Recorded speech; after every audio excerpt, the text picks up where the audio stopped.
Well, hello everyone. Welcome in to kind of a special flying with Mike. Not often, but we do from time to time fly out of O'Hare. And today is one of those days. We are going to continue our training, letting you all learn as I learn the ins and outs of flying with the LTN.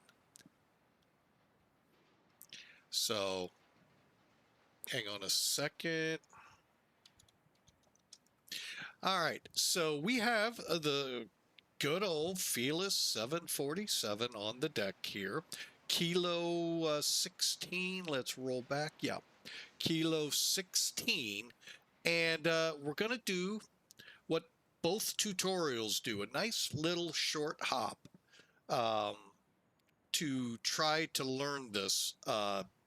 It is just given me problems, but I know once repetition gets in, once I can build, and I am building a checklist, things will get better with this plane. So with this navigation system, all I got to do is switch to the FMC and this piece of cake. I'm trying this. One, I had a couple of viewers request that I try the LTN out. I've been having trouble, so I'd like to try to learn it. It's better than when I tried and used successfully for quite a bit there back in the Century of Flight Sim 2004 days. But then a code and it wouldn't go away. Everything myself, the guy that made the 747-200 back then, ready for pushback, and SIVA, we just couldn't figure it out. So thankfully, the PMDG came along and an FMC Universal that worked perfectly with it. So that's why we don't go to SIVA. I just don't want to go down that road. I'm pretty sure Felis made it more flying with Mike proof, idiot proof, as I like to call it. But, I don't, who knows? But the LTN, other than a couple of little steps, has been a pretty good tool. So, and that's what we're going to use. And granted, the cool thing is with SIVA, you got to know your coordinates if you're going to try RNAVs with it. So pretty much you are stuck conventional with vectors, meaning VOR to VOR, NDB, God help us, to the approach. With the what I'll call the in-between nav system, going from the old, which was SIVA, to before the FMCs hit the market, there was this thing called the LTN. And you can do RNAVs with it. And you can tick it off in your aircraft identifications so that controllers know you're capable.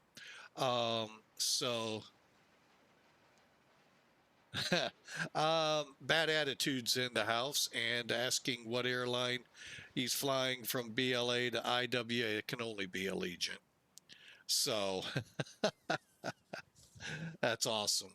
But anyway, so that's what today's flight's going to be. A nice short, I think it's 250 miles between points. I'm pulling it up right now. Yeah, 250 miles. I'm going to go ahead, oh, you know what I did wrong? Oh, doggone it. Did I file it? Yeah, I did. Our new cruise out, I filed, which we'll go through here in a second, 36,000. Yeah, I might make it. I'm not trying. We're going to 28. And that'll set us up for the Arch 2 arrival into St. Louis. Back in the day, it would have been the, not gate, would it have been gate? No. I forget the name of the approach. But anyway, yeah, we would have come on a more conventional. All right, I know you all have been seeing it in the distance. We have thunderstorms in and around the O'Hare area, also down in St. Louis. So could be a fun, you know, test of a couple of things in here as we all await X-Plane 12 2.3. That is when the, was it 2.3 or no, X-Plane 3.0, I think it was. When that comes out, we have the radar and probably some more weather updates coming. So looking forward to it, as a lot of people are. So, all right. No.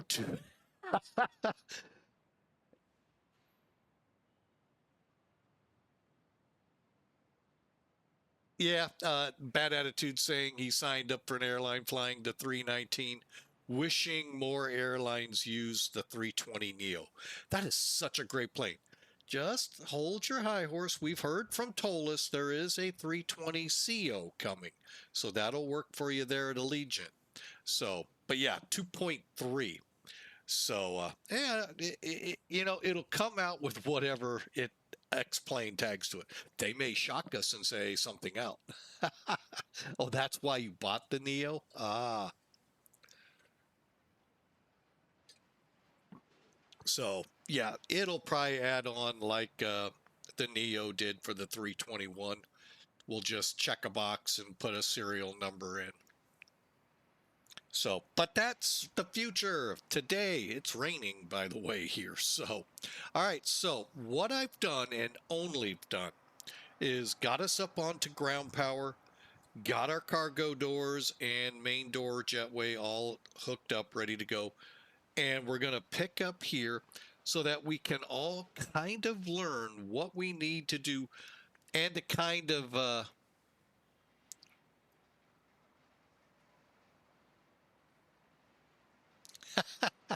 yeah, he's saying basically when he heard the CEO announcement, um, I don't know why it modded that. That's weird. Um, uh, he says now he has a reason for the Neo because the CO is coming. And what we're talking about next, let me look at it. New engine. I never know what the O is. I call it new engine technology, which doesn't fit. I know the acronym. And the original, what's called the CEO conventional, which is weird because kind of makes it sound like, ooh, new tech coming. Oh, new engine option. Thank you there, bad attitude. So that's what we're talking about when we say A320 CO, A320 Neo.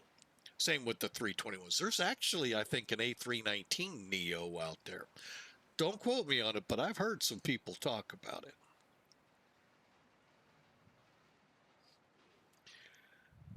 All right, let's get back into it. Let's see. Now, what I want to try to do here is time how long when we get into the cockpit to when we're ready to push, barring coughing fits. Um, the weather being so wacky as it's being right now, um, who knows? Texas, major flooding. Carolina's got a tropical storm that just came ashore. Hey, it's hurricane season. Get ready. Strap in. Be prepared if you live on the coast. Um, some have said it could be a rough one. Some have said it's not going to be all that rough. I'd err on caution and always be ready. So, all right. So let's go to it. We are in gate K16, Chicago O'Hare. And as you heard in the beginning, we are on VATSIM already. So hopefully, and I do that intentionally at some of these airports in case people want to spawn in to my spot. And I'm already there. And I'm not going to budge. All right. So there you have it. The good old Felis 747 from Felis. Beautiful plane. I'm going to warn anyone wanting to fly this. First off, I'm going to highly recommend you look into it. It is a remarkable aircraft. Basically, in the day when this plane flew, up until, well, they actually are, I think some airlines are still flying it. I think Atlas may still have a couple of these, but don't quote me on that. But cargo carriers, when they began getting, the 747s, 400s in, of course, started pushing the 200s out. The cargo companies, like the MD-11, gobbled them up. So there's probably a few cargo birds out there. TWA flew a couple of dozen or a dozen, and just a great airplane. And Felis has spared us no, I can't think of the word. Anyway, it's just dynamite. It's a three-man crew in the real world. You, yourself, and I are flying, or you, yourself, and you are flying. Um, Me, myself, and I will fly this one. So yeah, we're doing the job of three people in that cockpit. Now, in the day when this first came out in the late 60s, SEVA was the INS. As we began to transition in the late 80s over to FMS, LTN came in. SEVA had a horrible, um, what's the word? Well, it was tough. Like I said, you had to have the coordinates if you were going to even think. They didn't have RNAV back then. But, to fly, you had to only be able to put in 9. Now, there was a later version of the SEVA that came out allowing you to put 9 on each, 27. Then this thing called LTN came out. So you can see that drawback. That was the word I was looking for. 9 fixes. You're constantly updating, especially on some of these long hauls. LTN allows you up to 98 fixes, allows you to do RNAV and approach and departures, which we will. Well, there isn't really an RNAV departure out of here. You'll kind of see that. And we're going to do the RNAV Arch 2, I think it's Arch 2, into St. Louis. If not, it's a couple of numbers off. How do I get rid of that again? Oh, there it is. So, but the drawback between LTN and FMS, there's 2. No VNAV. You still have to control the speeds, altitudes, and all of that. Now, granted, the autopilot helps you out a lot in that, but still, you have to manually. It's not like the FMC can take you up, take you down.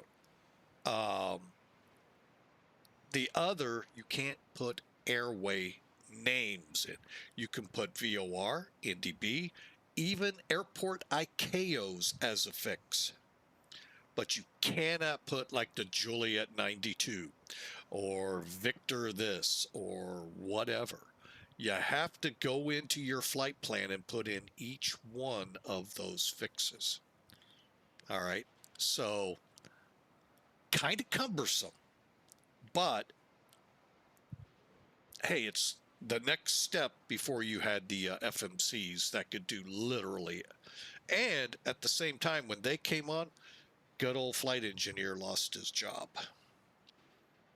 because they would go up to the 400s then. All right, that's enough on the ground talk. Them dispatchers hold us up so much. So let's get in here, take a look at what we got, and get this thing going. As mentioned, 3-man crew, captain, first officer, I affectionately call the pretty boys. Their one and only big job, besides managing the altitude and the speed, is maybe they'll get you to the right destination. That never happens.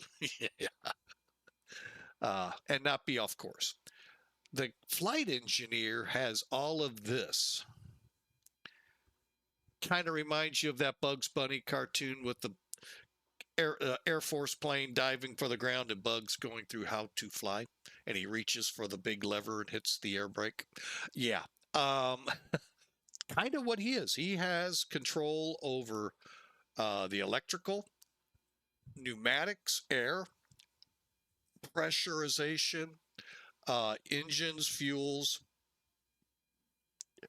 albeit not like some of the World War II aircraft where they could actually go out and actually do a couple things on the engine or look at things. Those wings were massive, especially when you look at the B-36 Peacemaker. But yeah, he has that all at his fingertips here. He has a lot of work. As my dad once said, he got off a flight with one of them, and the two pretty boys just kind of, oh, wow, we're here. Oh, man, that was a great flight. Yeah. Flight engineer, a few minutes later, come out all sweaty, haggard, because he'd been working his tail off so that things were, so they could make where they were going. So it can be a tough job for him because he's got a lot at his fingertips. All right, so somebody with the word Southwest sitting next to us. Huh. Hopefully I don't see a center and they haven't PDC'd us. All right, so let's get to it, shall we? First thing I am going to do, I told you I was going to do this. I'm going to turn the timer on and let's just see how long it takes because there's a lot to do if you're going to do it. I'm not going to run the checklists, but I am going to run them to make sure I've got everything because when I don't, I always forget.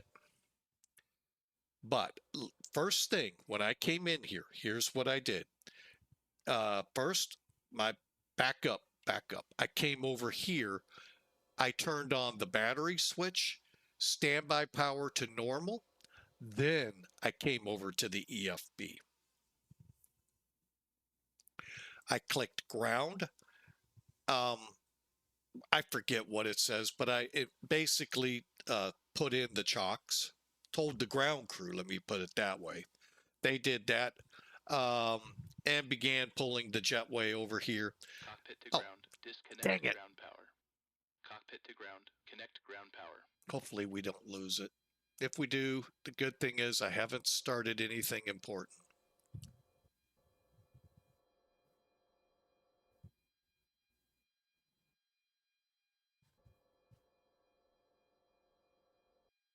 I think we're okay. All right, looks like we're still good on power.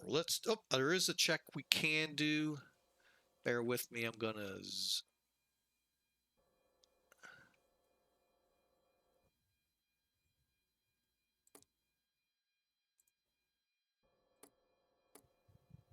okay, we are good on the ground power. I'll explain why that was could have been pretty bad. Well, it would have been. We want to stay connected to ground power right now. The ACU, that is just air right now pumping in until we fire up the APU.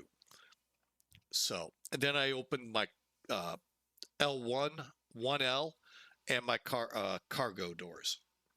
Now, if you're at a place where both gates or jetways come in, say Frankfurt, London, JFK, LAX, you could get 2L possibly as well. All right, and this is what we look like.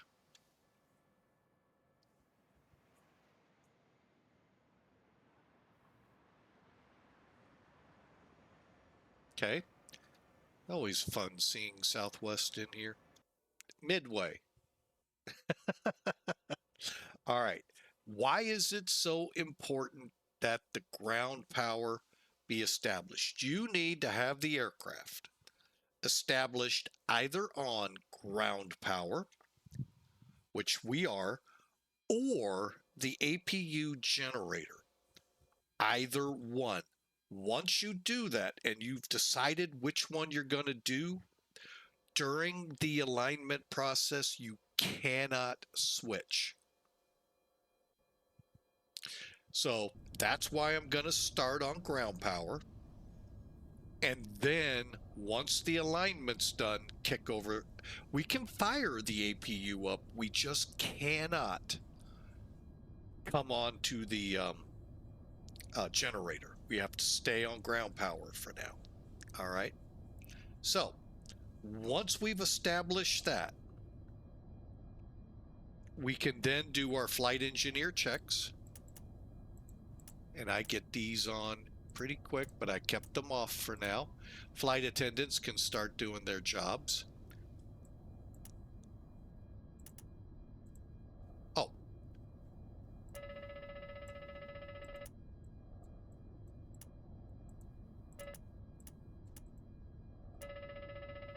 Okay.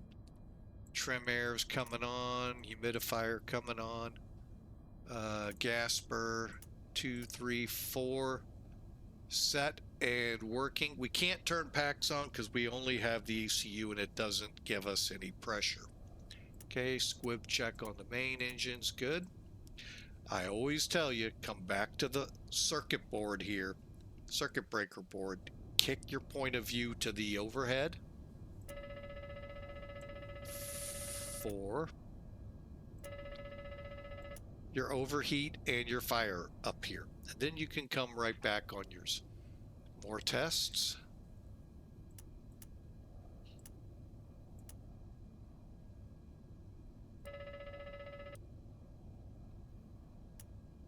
Okay.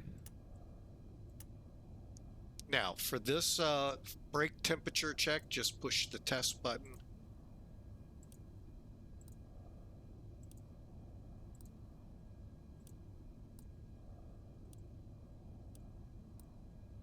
Okay, and then we're just going to kind of come down here.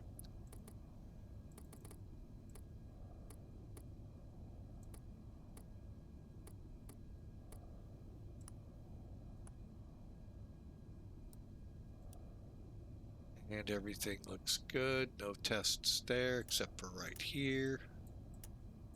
Okay, now that pretty much, other than right here,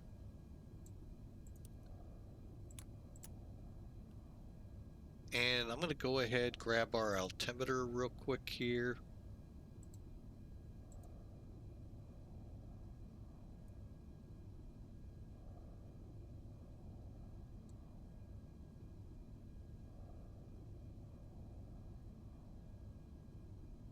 Oh, did they have a runway change here?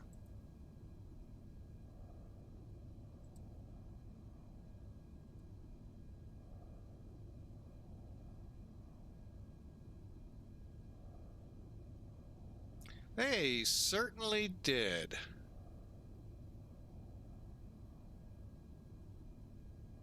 Half-mile visibility? Holy mackerel.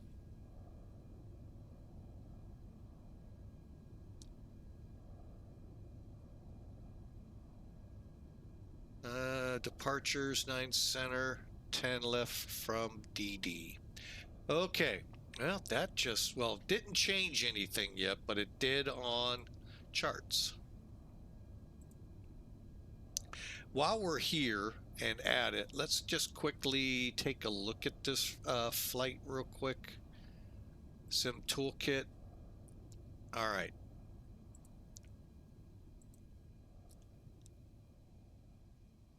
You can see what's going on here. All right, we got a line of storms coming through. That's fine. We're going to be taking our time. Okay, loadout 72,770 pounds. Zero fuel weight will be as close as we can get to 459,461. We'll show you. Block fuel, a little more than the 50,700 pounds. And we're not going to have 16,000 pounds of cargo.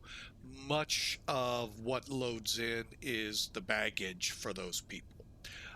They call 22 left. No, looks like we're now taking off on 10 left to BACEN, BLOKR, RBS to Arch 2, Mach 0.85 and 36,000. We've corrected that to 28.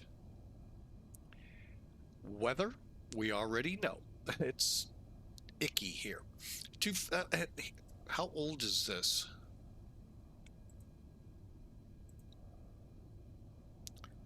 1820. Well, as of 20-30 hours, it's variable. I'll show it to you here in a second. Disregard what you're seeing here. Over in St. Louis, they are online with an ATIS currently. We'll see how that goes. Currently, winds are 320 at 9, 10-mile visibility, 6,000 scattered. A few clouds to fly through at 4,300 CBs. Distant northeast, moving west, east. Oh, distant in the west, moving east. I'm sorry. All right. So they're planning right now for us 30 right. We'll see. RNAV Zulu approach available. Use caution. Okay, yeah, sure. I'd love to see them up on VATSIM. All right. We are on. Like I said, let's see. We're going to zoom down. I have no idea where he's going. That's up to him. All right, so 10 left.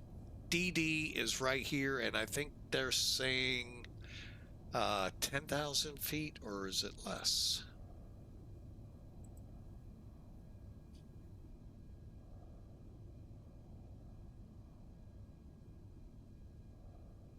$10,093 feet. So, all right. So plenty of runway for us to go to St. Louis. If performance, by the way, say you're headed to Anchorage or Frankfurt, you may need all 11,000 feet. I think, wait, is it 11 or 13,000? So, all right. Sounds like we have some fun coming. Backing out. Okay, well, let me pull Sim Toolkit down. And just for now, we'll go ahead and get that up so I don't forget. Let's get after it. All right, I know that took up some of my time, but I would have done that anyway. All right, so we got all of this lined out. Oh, we wanted the altimeter. 2987.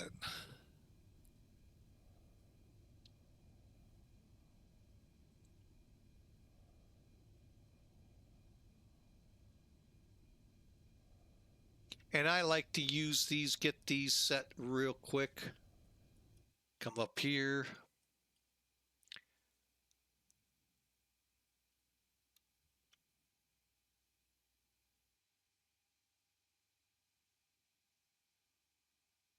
All right, we're set there. All right, let's go back over here. Okay, we finished up with getting our pressures set. We're on. Everything looks good. Now let's just for the checklist. All right, we can turn that off after we clear it. Okay. Now, a couple of checks here.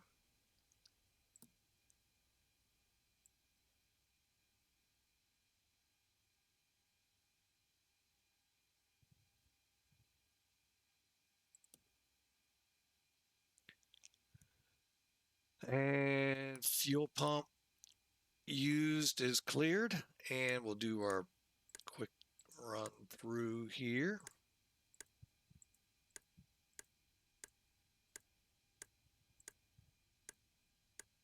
Just making sure the lights go out and back on.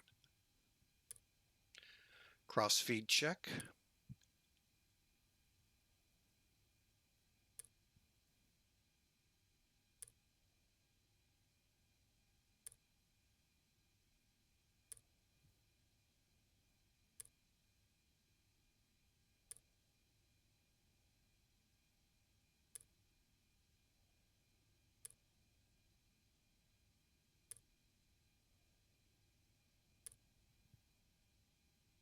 Okay. Now, all of this numbers you see here will change here in a minute. Then we come over here, check our engines out, and then we're going to click for a light check. Making sure all of these lights over on the flight engineer work. Then we proceed up here. All right. That's done. What we're going to do here, first thing is kick on the radios. Now we're working with the LTN. We're going to go to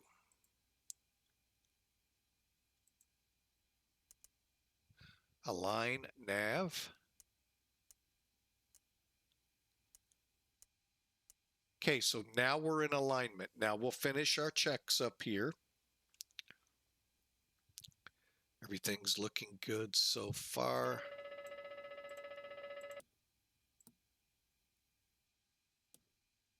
Okay, coming on down.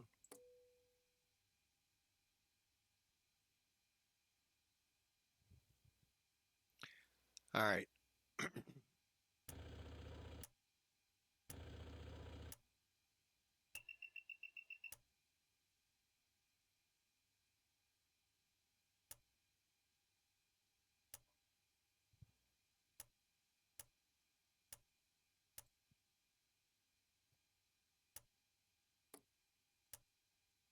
Okay, overheat test good. Go ahead and turn these on. Okay, and again, a light check.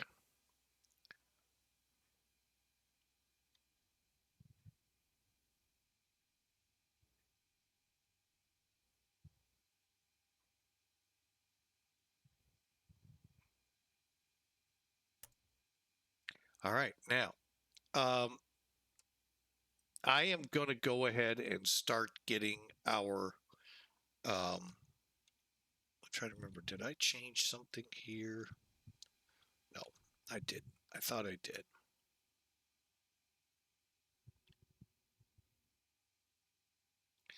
All right, compliments of the rain. We can do this pretty simply. All right, now for this flight, for now, I'm going to go ahead, play nice.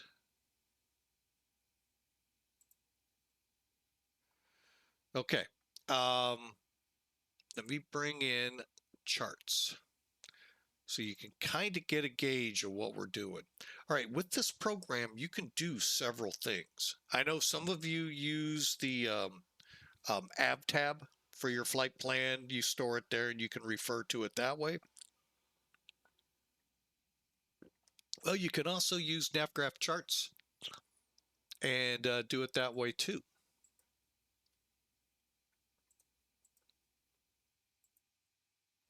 All you got to do is get your flight loaded, click View. Here's your flight plan. Springfield right now is our alternate.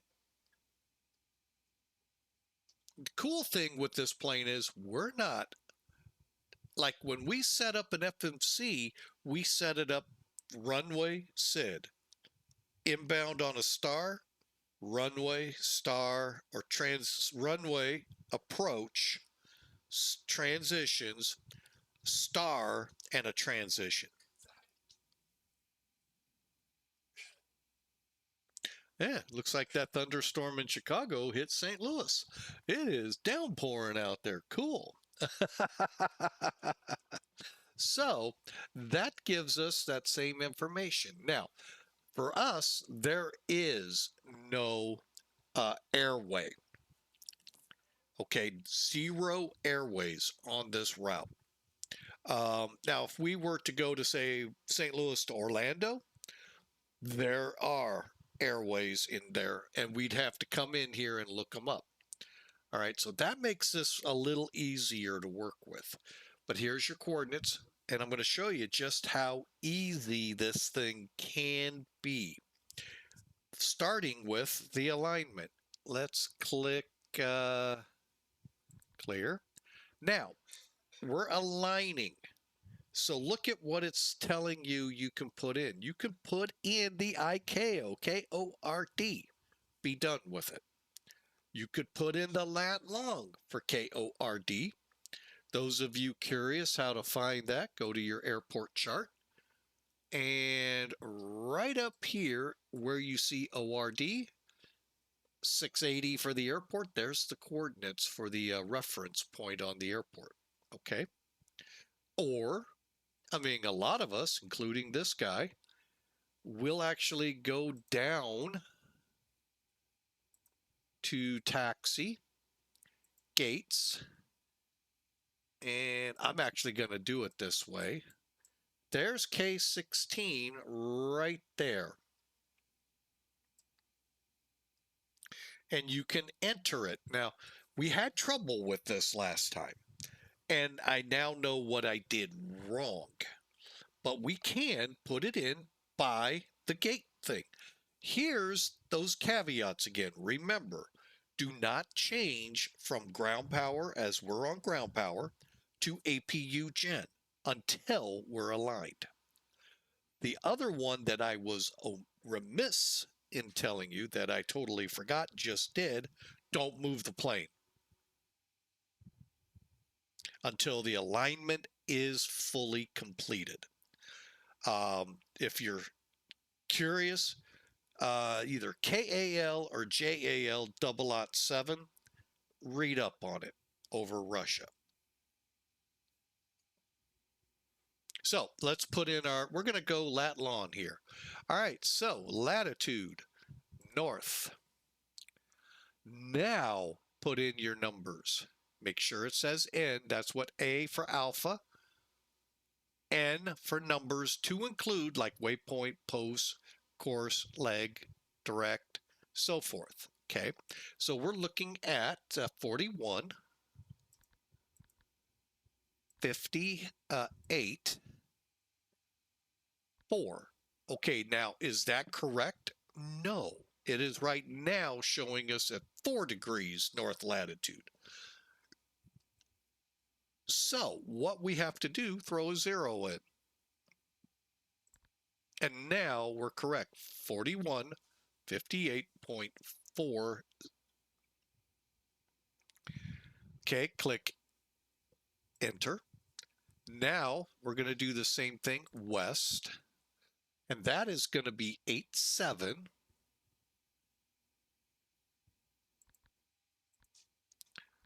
5-3,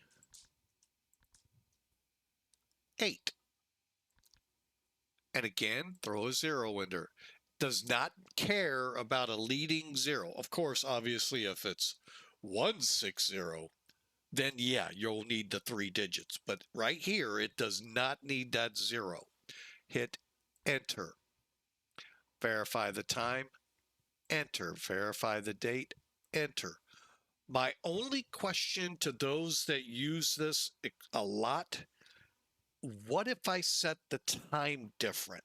Say like I'm in Europe and I don't want to fly at night. I want to fly at day. Does that mean that has to be changed or what? But that one is currently set up, ready to go. There you go. Now, align is lit, so we obviously know that a code 10 means it's aligning. Code 1, it's aligned. So when all 3 are aligned, then we can bring it on with the power. 4.8, this is 6 minutes. So 4.6, 6 times 6, roughly 36 minutes counting down. It's not 4.5, so just so you know. Okay, so we're going to clear. Same thing. And you could actually put KORD here if you want. I'm just going to keep at what I was doing. 41. 58. Where are you? 58.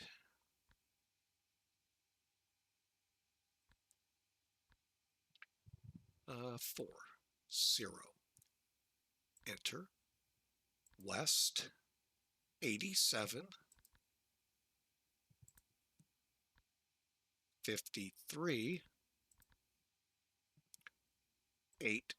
0. Enter. Enter. Enter. Okay. And then status it off here. So you can see we're going to have a little bit of wiggle room here. Oh, by the way, hang on. Came in as 7.2. How about we do this first?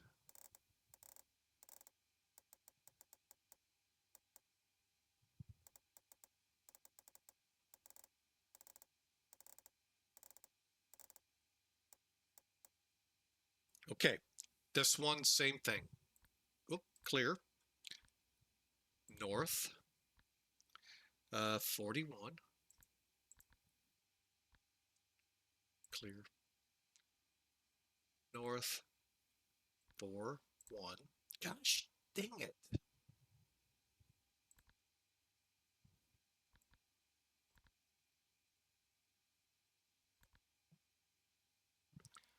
Five, 8, 4.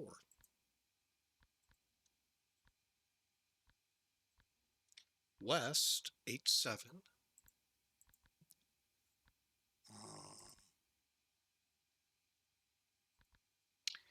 Oh, come on.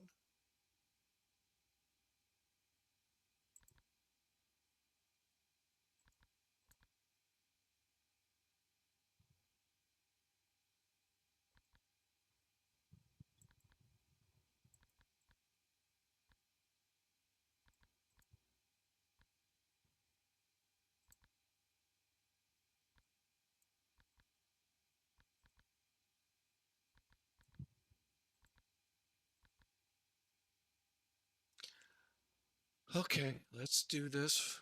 North, 4, 1. Always got to be one that's always going to give me trouble.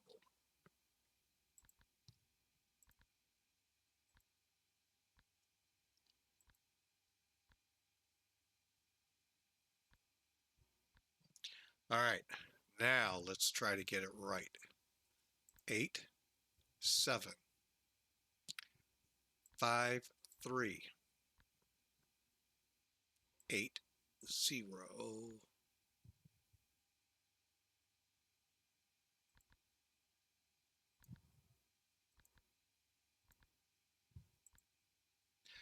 Okay, so now they're all aligning. Now, I know that took a little longer than I wanted. Now you can actually start inputting waypoints.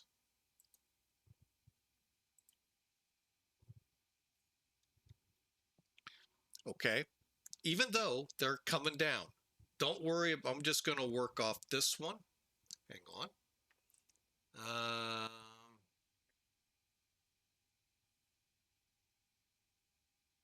All right, so again.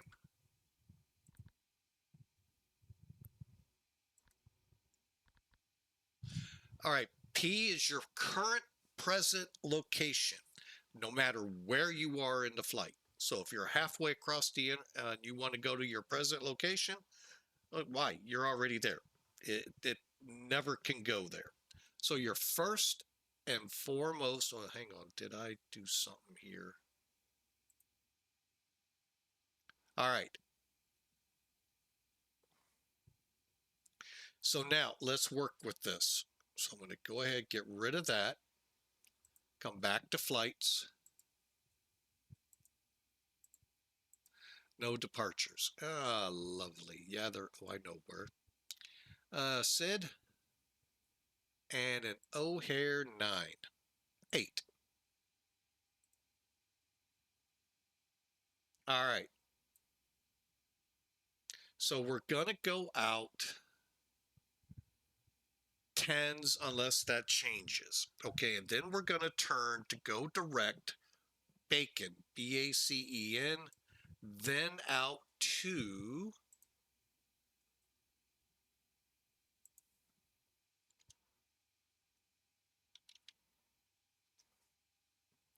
BLOKR, and then on to the RBS, then RBS, and then the fixes for Arch 2. All right, so, well, that's funny because RBS, it doesn't show BLOKR. All right, so anyway, so if we follow the initial climb, all expect vectors to the first en route navigate, expect clearance to filed altitude 10 minutes after departure, cross 5.5 from Chicago's VOR at or above 3, 8.5 at or above 4, maintain 5,000 or assigned altitude. If we're not able, we tell them ixnay on whatever you had planned. And they show you the arcs. Okay, so let's go back. Now again, I cannot put in ORD 8. So I got to put in our first fix. In this case, it is BACN. So we'll type that in. B, clear.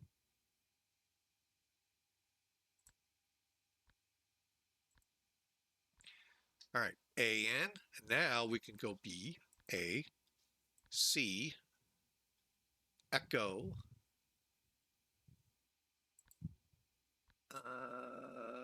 November. Enter.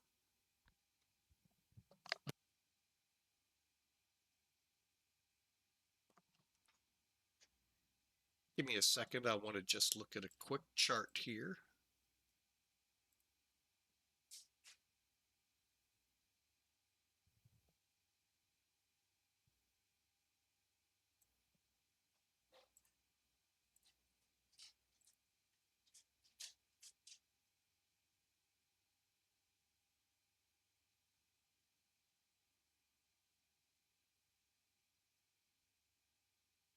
All right, there's BACEN, BLOKR. Okay, not that far off, so we'll go with it. I just wanted to make sure. Okay, so we'll just follow what you see in there. So we're going to put in BLOKR.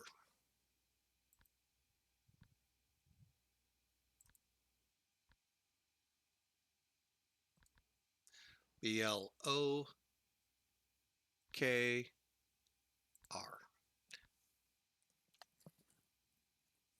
RBS. This is what makes this a little better than SIVA. You can actually just put in the VOR NAVAID identifier. BS. R. Where? Oh. Enter. Uh-oh. There's two of them. Oh, wait a minute. Clear. I think I spelt it wrong. I think I put a double. So B L O K R, enter. What I did is I forgot to hit enter, and now it had RBS on there. RBS. Right? Now there could be more than one. There isn't. Okay. So now, as you can see, we have all of these fixes, and they're associated from RBS all the way down. JARC, Basco, Gordo, Wild Bill, Honk, Arch, Petty, working our way in. Actually, no, we won't go to Petty. We'll drop down with these fixes so we can catch the inbound for 3-0 right. Okay. You can add these later for those of you so willing and wanting to, but I'm going to put them in now. So bear with me as I, whoop, where are you? Okay, so JARKE. This is how you're able to fly an RNAV approach.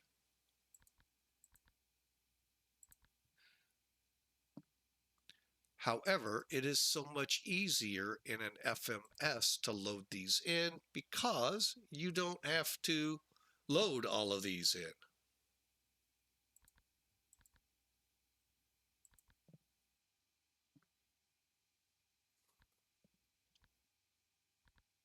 BASCO, enter. Okay, so there's one of two. I'm liking this one.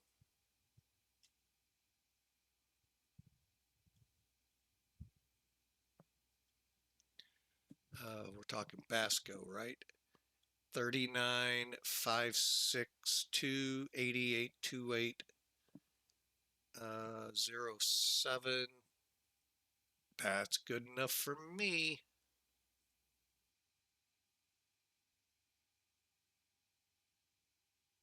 Hang on a second. Let me see where the next one is.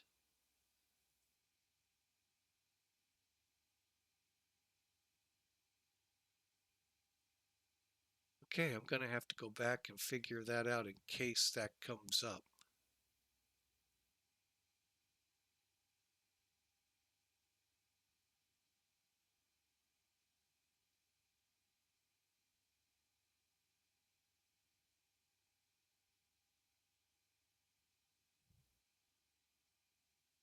I don't see it, so we're going to accept.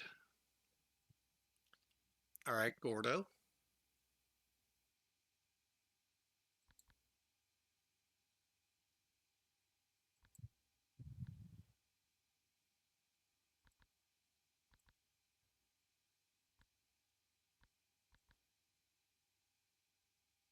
Okay, so far that looks good. 39, 50, 51, that's good. 88,307, yep, that's good. Okay. WLD.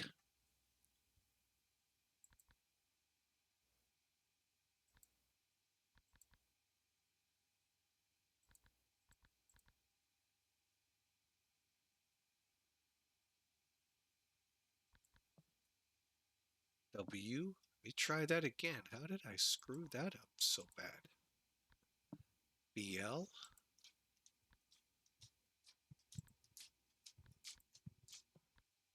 Honk.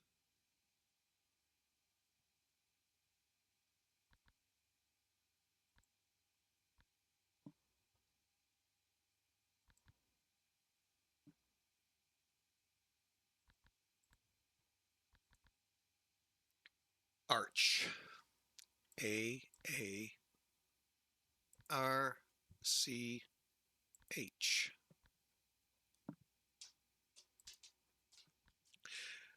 Again, just being mindful. You could, if you're on one of those ultra long flights, have up to 98 fixes.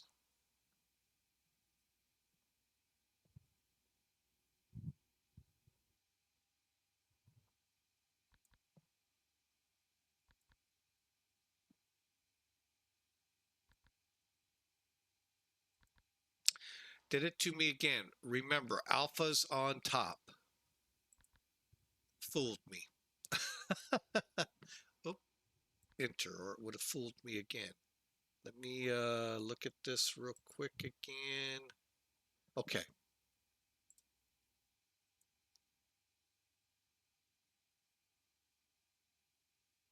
So SSKOT.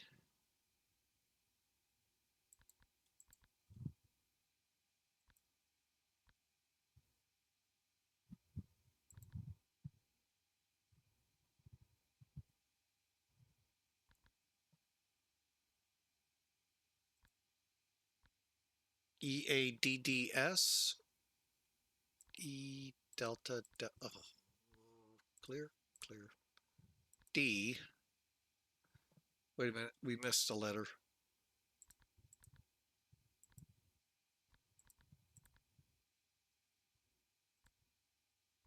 EADDS. Doink. Oshi.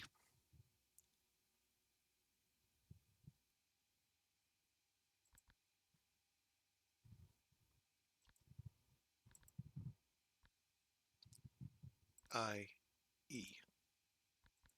All right. And then Federico, or however they are going to say that to us. FDR, Kilo, and an Oscar.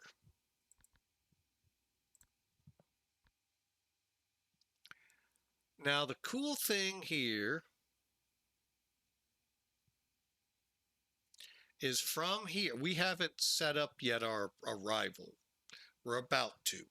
Now, at Federico, the last fix here, number 14. That is where we're going to turn for the ILS, unless they tell us early, which that could always happen.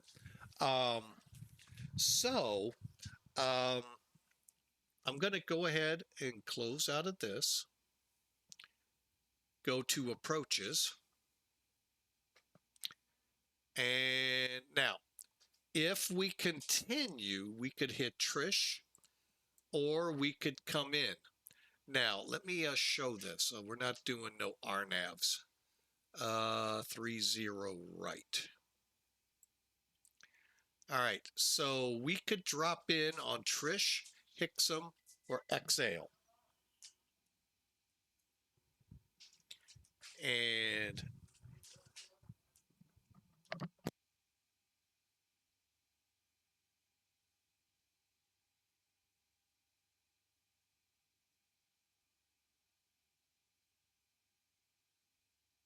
sorry about that. I know I stopped mid-sentence. I am going to set it to Trish. T Y R S H.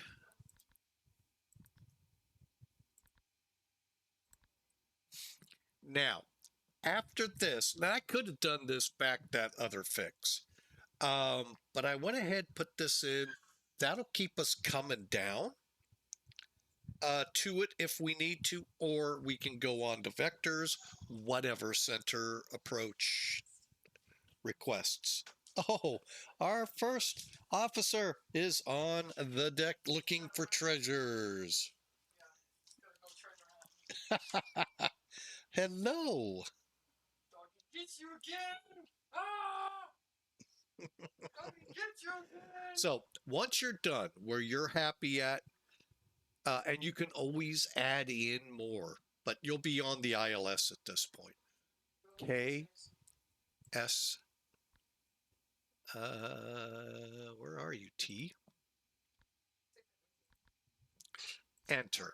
Put, like you are in a GPS mode, put the end in there. You're not going to be able to select like you can in a GPS your approaches, but you will now be lined up to go to St. Louis.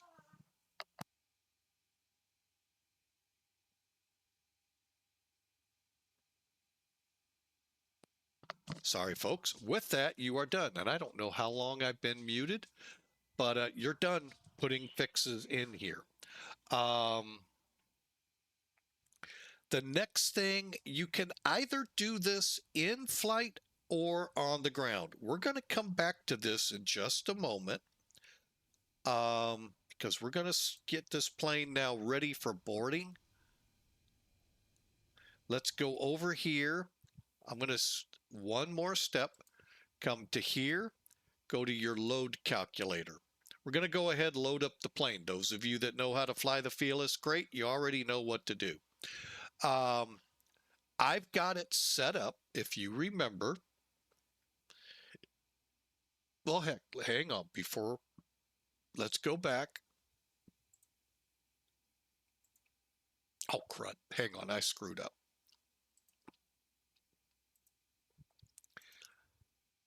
And why I picked Trish, that just gives us the longest run in to get things set up with the plane. Okay. All right. Now, go back to here. Do we have our passenger load real quick? If not, no big deal. I always forget where things are hiding here.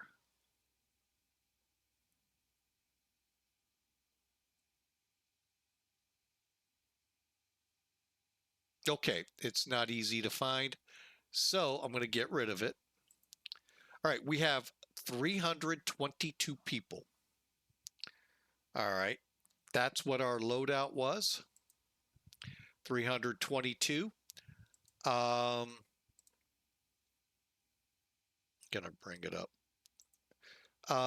and our zero fuel weight is 459,461.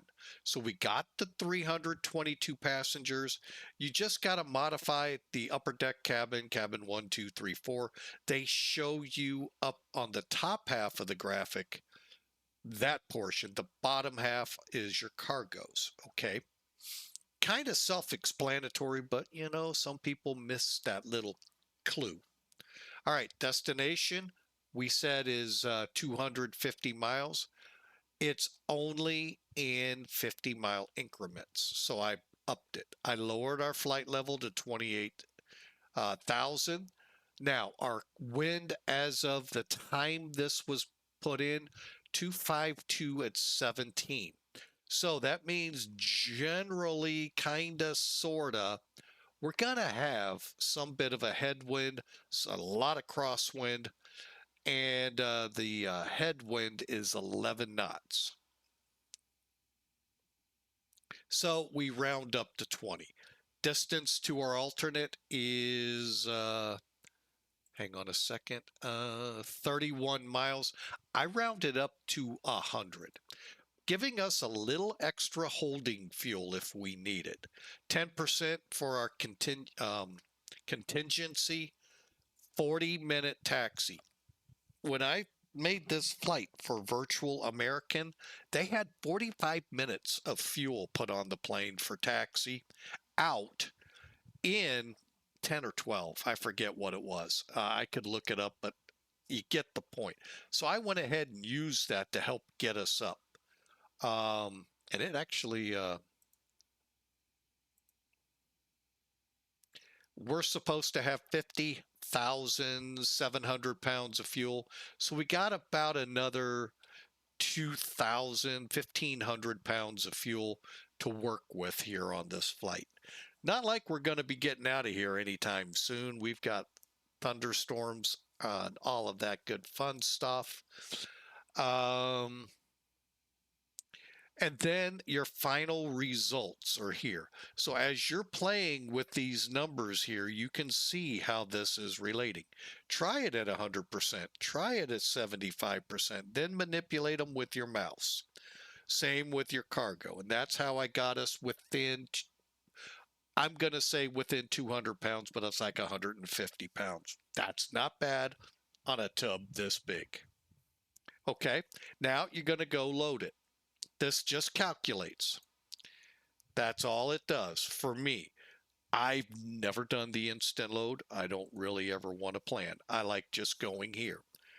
Go to refuel. Click data sheet. Now, I'm not going to sit here and wait on it. So we're just going to instant pump it in.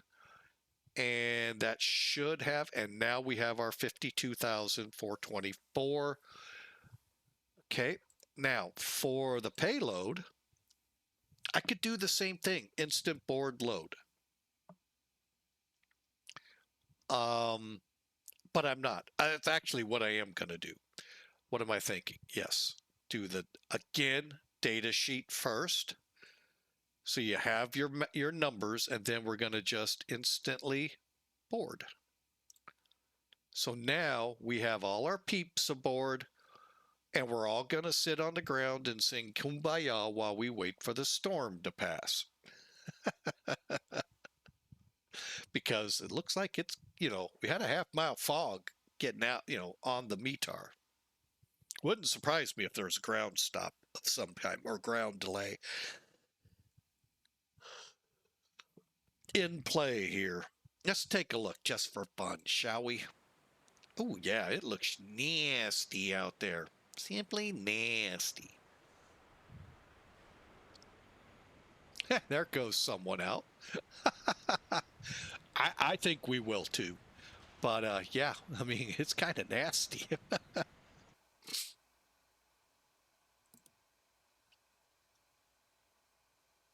All right, now that we're fueled, let's get that APU on.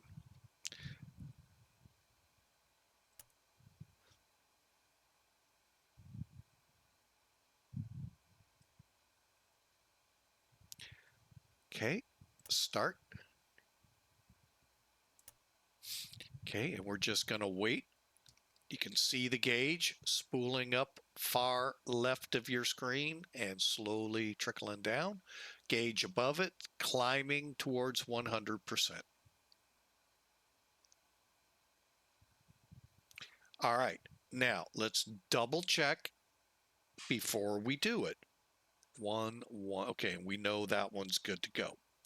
All right, now let's bring on.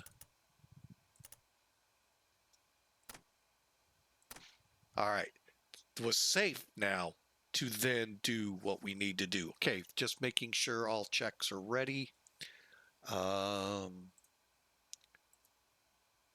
040, light thunderstorm, becoming 800, 10-mile visibility. Yeah, we could go now. Okay, just checking 2986.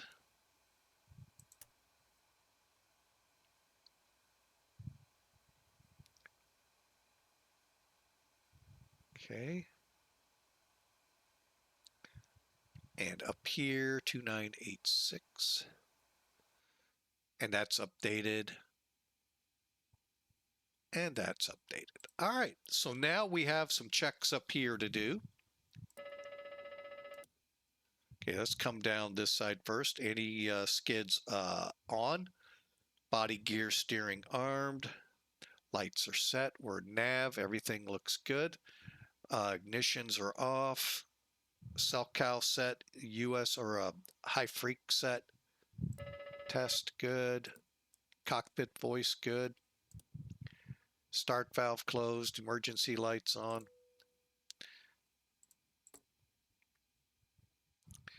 Working our way through it all. Looks good. Okay.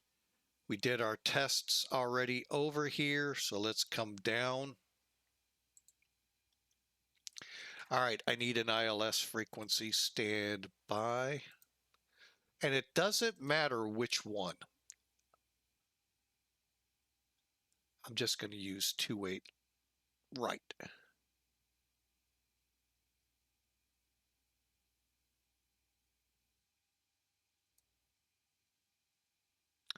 That was dumb. I clicked the wrong button.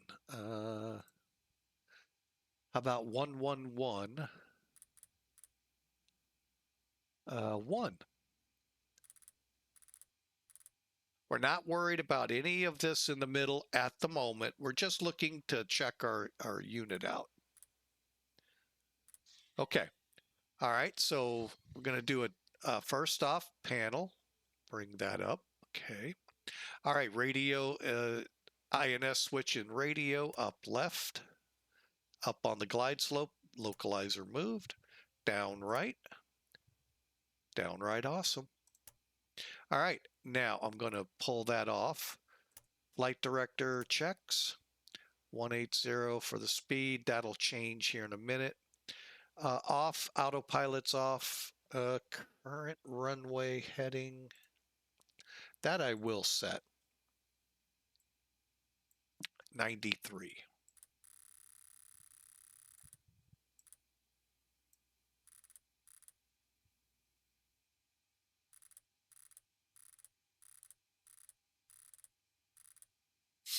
Okay.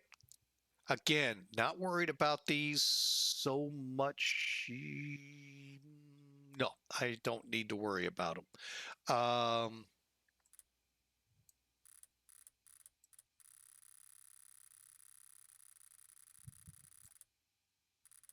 I haven't looked to see if Chicago's up yet. I'm going to set for now. Off, off. Flight director looks good. Okay, so over here, we're going to check it as well. Up left, good. Glide slope up, localizer's left. Down right, localizer moved, and the glide slope's down. Same thing, pull it off. Radio INS is golden. All right, real quick, we'll finish this up. Coming across, 52 minutes so far, test. Remember I told you, if it says the word test, test it. Actually, I screwed up. Hang on. Test. Yeah, both of them go off here, so that's why. All right, altimeters are set. Captains will give the sound only. First officer will be quiet. Instrument warning check. Hang on, I got to back out for that. And we're going to see all of these light up. Okay, good. Wait a minute.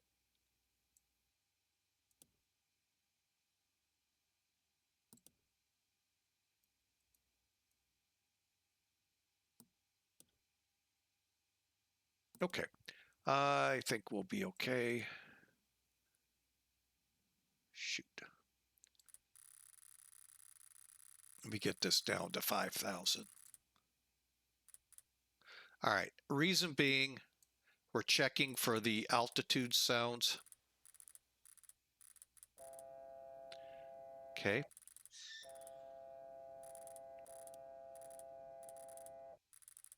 Now we can go back up.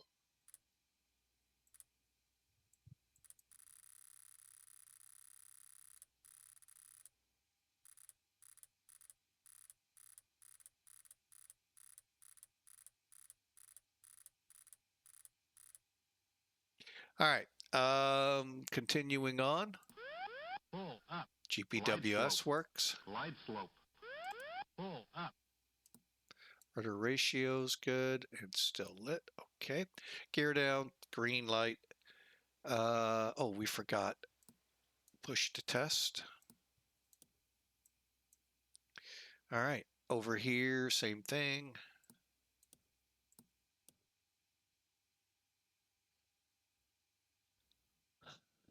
All right. Test.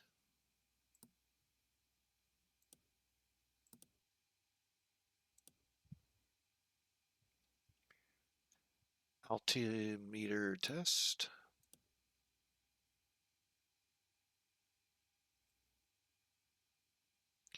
All right. Everything looks good. Come down here, fire up the CRT. Radar's off, so it doesn't matter. It's not irradiating anyone. And all right. Fuel levers cut off. Parking brake set. Trim we'll set in a minute. Spoilers down. Flaps up. 0, 0. And all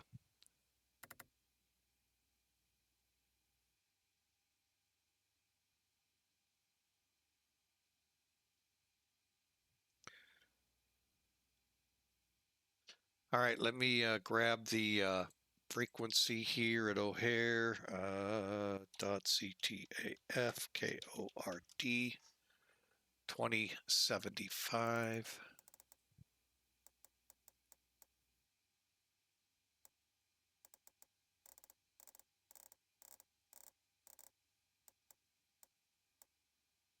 Okay.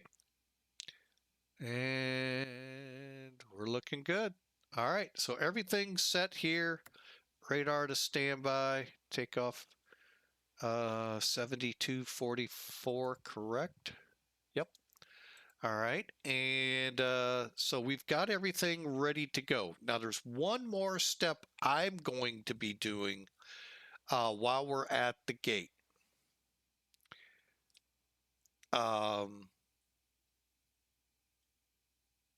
going to cross-fill so we don't have to put in, I don't know how many fixes we have. So I don't have to put in all of those fixes on those other 3 units because they don't have them yet.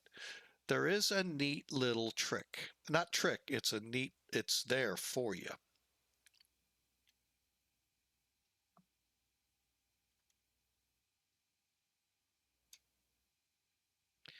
Okay, so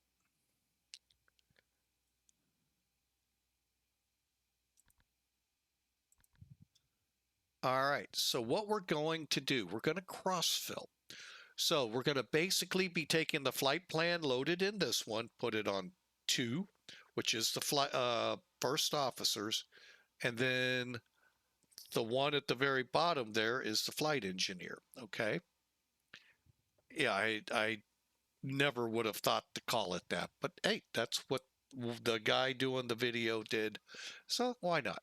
All right, so in order to do this, Click remote. Then we are going to click, just following here. Haven't done this very much. Oh, wrong way.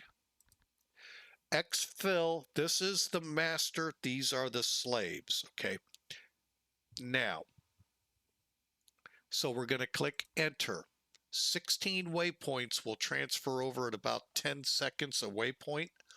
I think that's what they said, or a second to waypoint. I forget. It takes a little bit of time, but not much. I'd rather do this on the ground than do it in flight, especially this short of a flight. Now, the updating, yeah, we'll have to do that in flight. But the cool thing is you can use en route VORs as well as, I mean, along this short route, it's not bad. Okay. So we have 16 waypoints ready to go. Now on the other two, we're going to click the remote button. Slave. We're going to click up to slave. So use the down arrow and then click enter. This one's ready.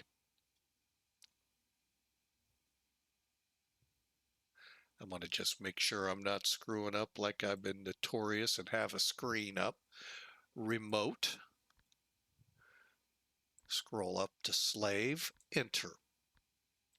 Now, at this point, all you got to do is come back on the first one. Okay.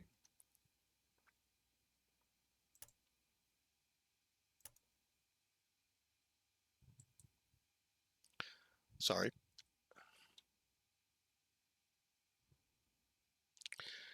Okay, now we have 16 waypoints to go over to those two. So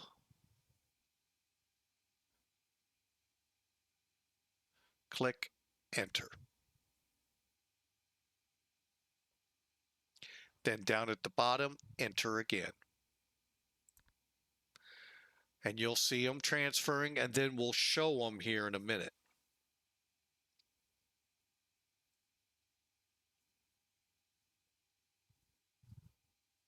But literally, our first waypoint we're going to track to is BACEN, and we'll have to get the direct cross fills complete.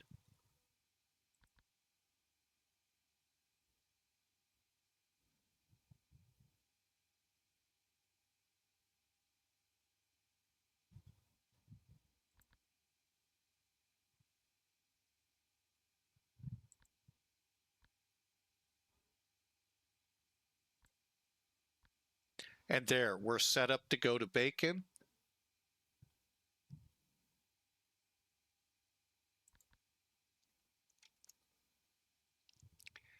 And I'm going to have to work on this one. I forget. Okay, so we're ready to go now. Believe it or not, after about an hour on the ground, we've got just about everything sorted out. The only thing I haven't sorted out yet is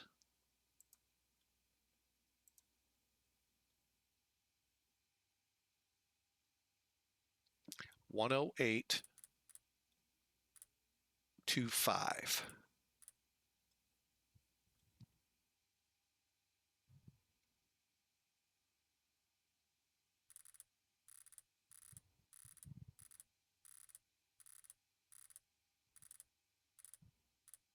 Now, why I put that in there, that gives me my DME. Remember, on the O'Hare 9, directions said cross 5.5 out at or above 3,000 at 8.5, I believe it was, at or above 4,000 to 5,000. Currently, yeah, they are not online. We have two controllers in KC. Great. Why? That'll make things fun.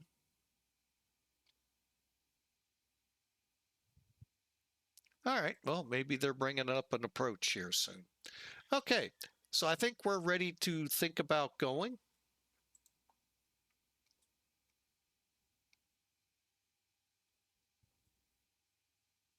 Okay, we've got all our people and cargo loaded. Ground.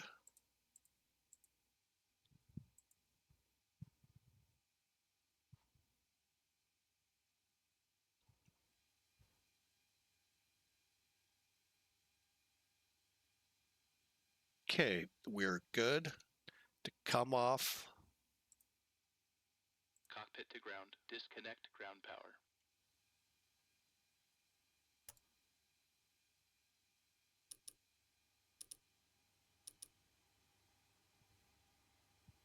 Ground power disconnected.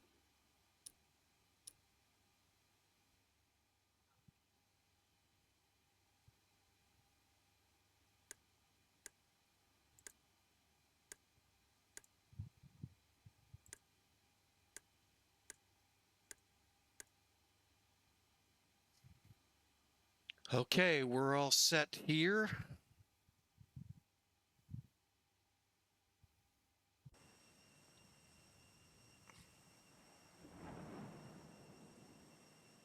I would say that was lightning within 5.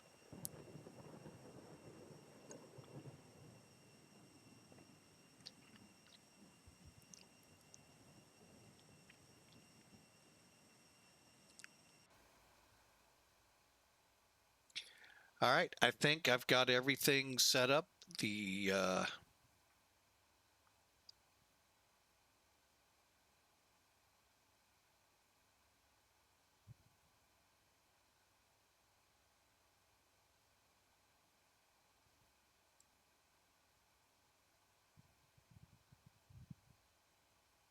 Ground to cockpit.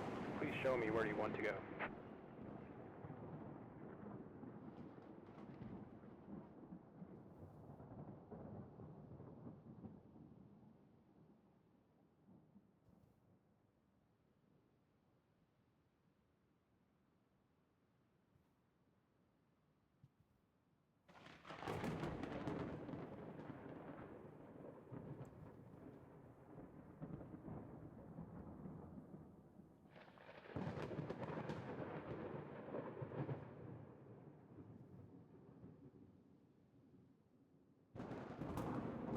Ground to cockpit. Tow is driving up.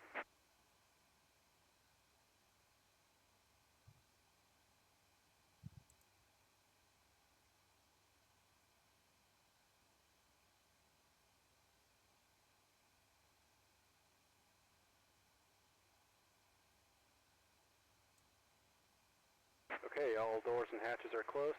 Ready to connect. okay. Cockpit to ground. Remove the chocks.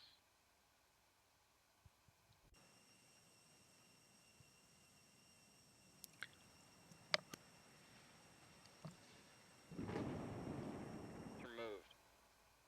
All right, we're ready to go. Beacon on. Ladies and gentlemen, this is your captain speaking. On behalf of the entire crew, welcome aboard the Boeing 747 Classic. We will depart shortly after we have our clearance and the cabin crew is finished with their preparations. For now, I wish you a pleasant flight, and I will be back during the flight with further flight information.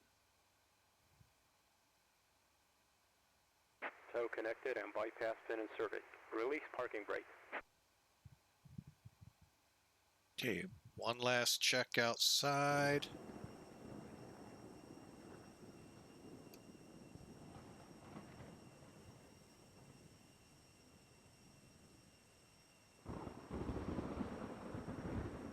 Doors are closed. Doors are closed.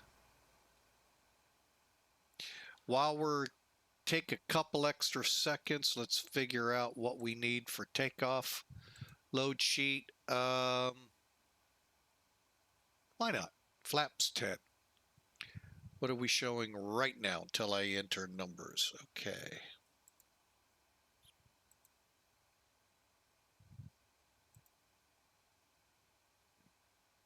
Okay, departure from DD is 10,000. Airport is 680.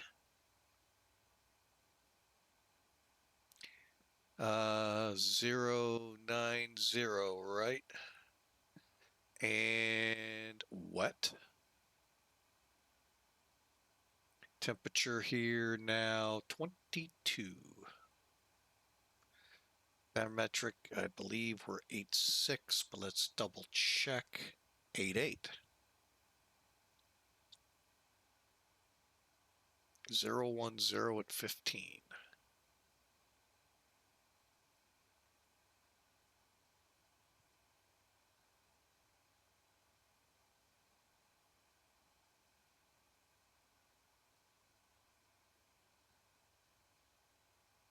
Okay, wet, set, ready to go. Set speed, so takeoff 106 for V1, 123. We're going to rotate it. V2, 143, climb out at about, well, we'll start the climb at 143, but then roll up to cruise speed. All right, 6,500 feet of runway required, so we're plenty of room. And let's get ready to rumble.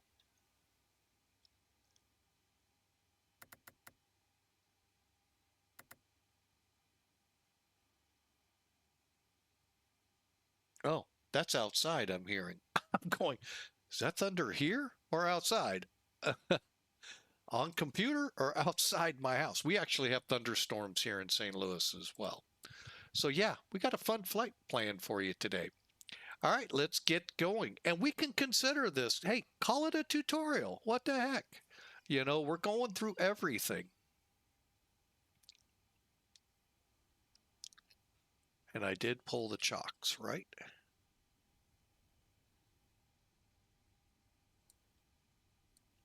Chocks are pulled. Keep it there for now. All right, here we go. Let's see if I forgot anything this time. Cabin crew, arm slides. All doors are closed and armed. Ladies and gentlemen, this is your Now, they'll do that back there while we do what we do up here. You can actually listen in if you want.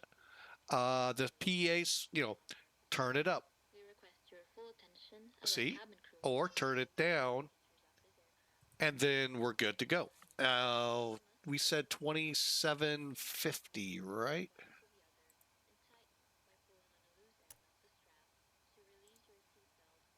O'Hare traffic, TWA 829 heavy, Kilo 16, pushing back for taxi to 10 left.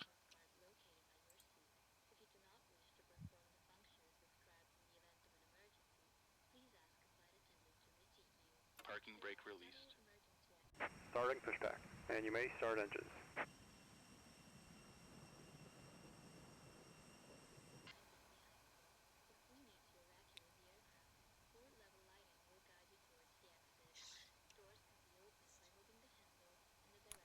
Ready to start the engines. Ready for engine start. Starting engine 3. Start of open.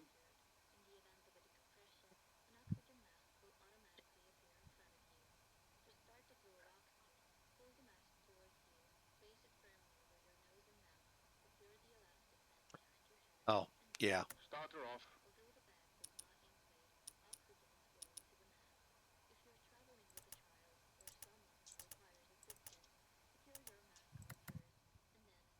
Why'd our APU just die?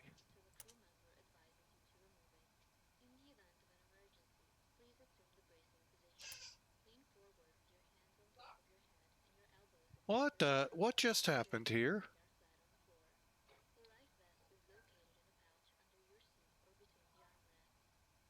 Now this I've never encountered. We just had the APU die on us.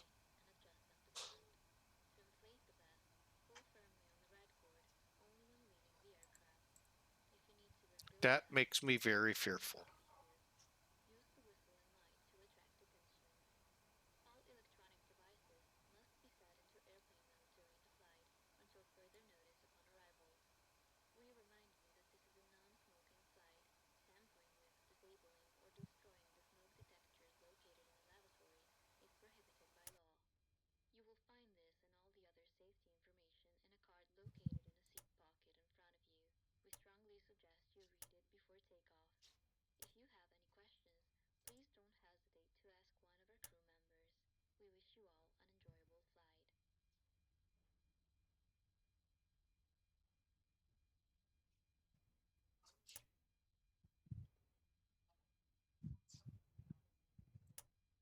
really, this has happened to me a couple times.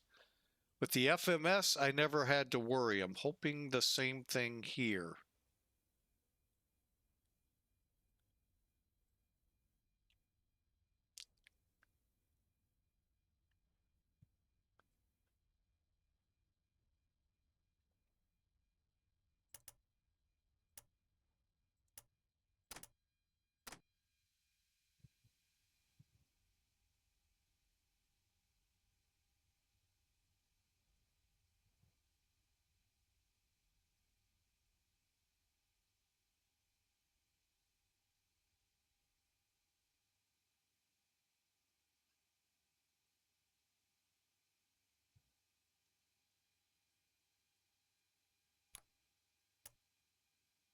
Operation complete. Set parking brake. Parking brake set. Disconnecting tow. Stand by.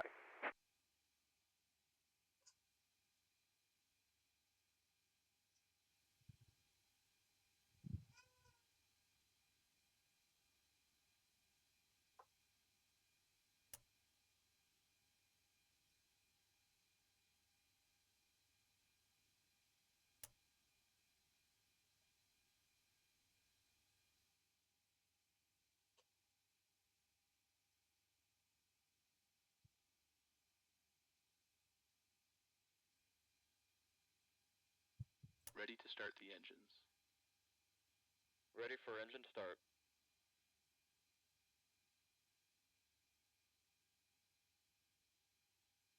Starting engine 3.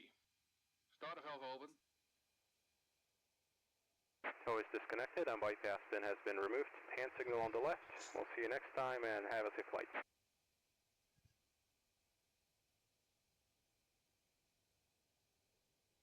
20% and 2. Fuel on. Light up.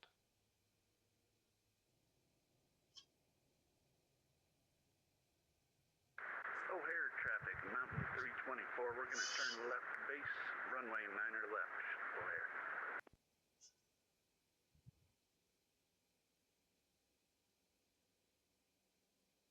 Starter off.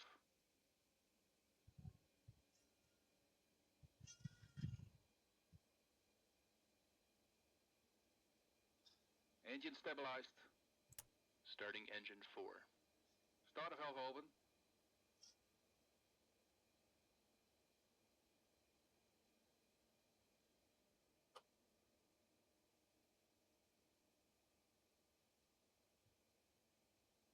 Twenty percent and 2. Fuel on. Light up.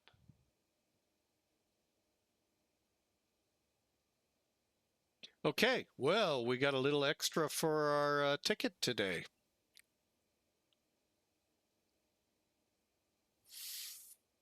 It looks like everything's okay in the system. We'll find out, obviously, when Starter off. we get airborne. Okay, let's get ready. We got to get this thing cranking. Engine stabilized. Starting engine 1. Starter valve open.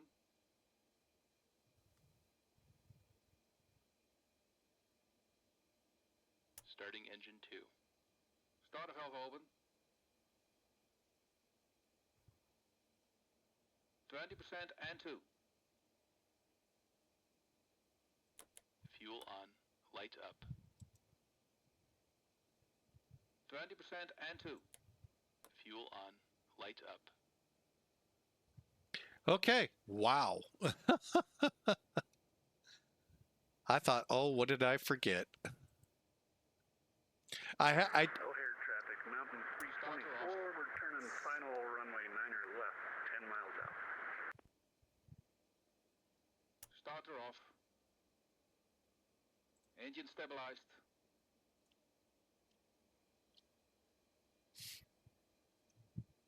Engine stabilized. Perfect. Both engines stable.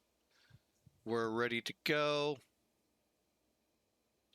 Now, let's do these checks here. Beacon pressure, little door valves, lights out, hydraulic panel.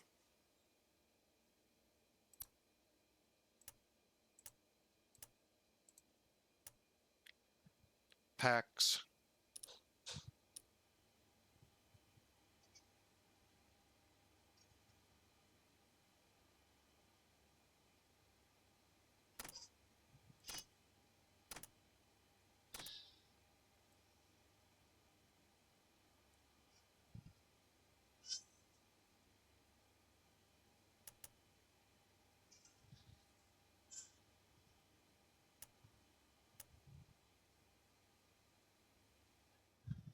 All right. Wow. That was definitely a bit on the trying side there. First officer is just not happy.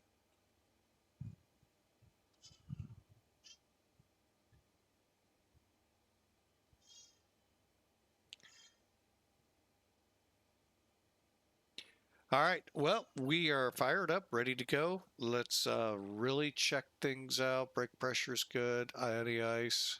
Actually, we are going to run some. Let's get up here, put the engines on, just to be safe with these thunderstorms. Ignition's there. Door warning lights, hydraulic flight. Okay. All right, flaps to 10. That's what we said, right? Flaps 10.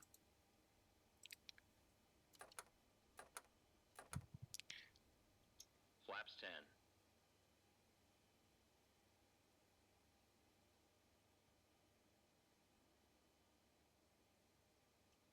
Okay, let's gonna go ahead, push up. Again, let's look at that. It said trim 2.7, 18,293.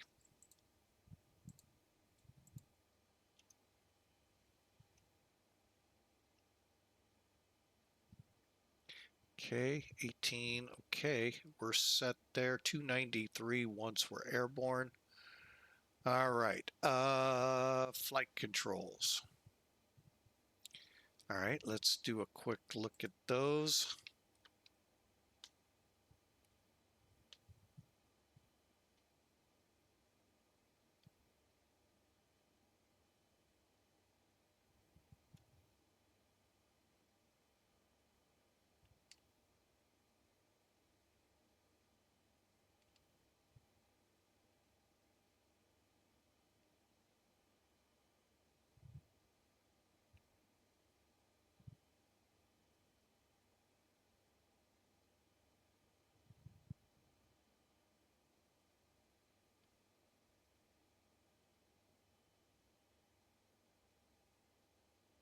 Okay, I just was trying to figure out what was the warning light going off. It's just part of our body gear steering. One last check over here, probe heat. That's a good thing to turn on.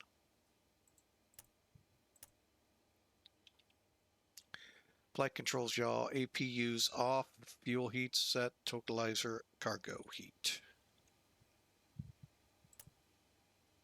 Okay, here we go. Flaps are at 10. Parking brake released. O'Hare traffic, TWA 829, taxi to 10 left.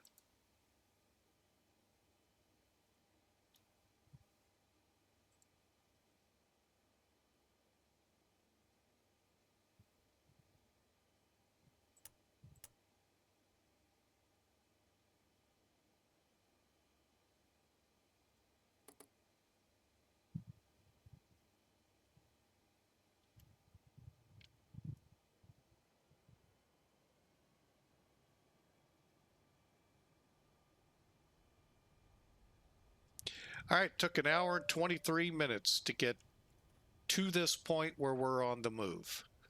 Wow.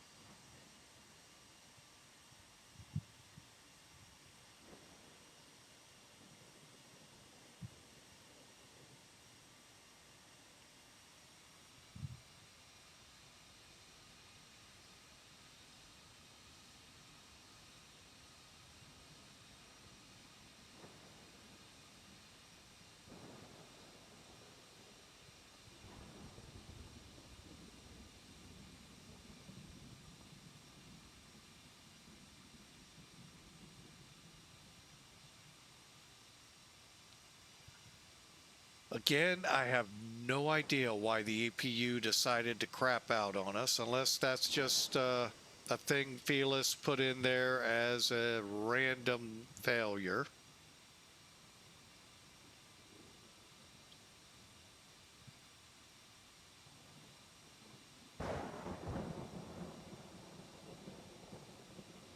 Pretty good weather effect here. Good job, Lambert and XP12 crews.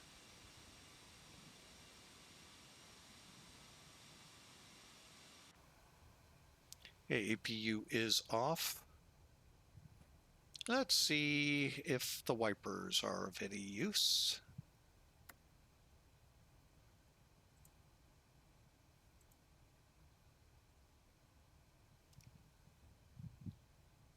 A little bit.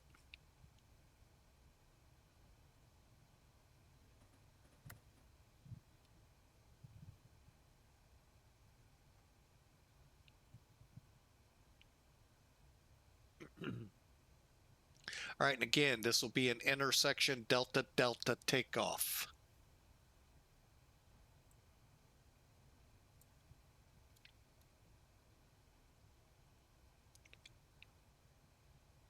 All right, bear with me.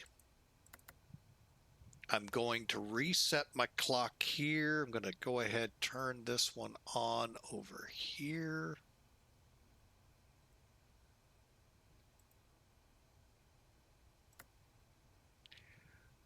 I'm going to use the 10-minute rule. So we'll line up, get the clock running, and hopefully within 10 minutes we'll be... No, I'm not planning to level off. Let's put it that way.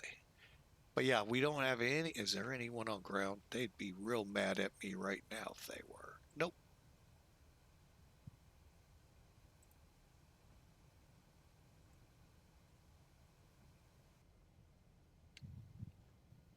Okay. I have found that the scenery and X-plane, well, it is matching this time. Okay, cool. Sometimes they don't match up with the taxiway signs, so that's where we run into problems. So be mindful of that. I'm going to go ahead and back off some lighting in here.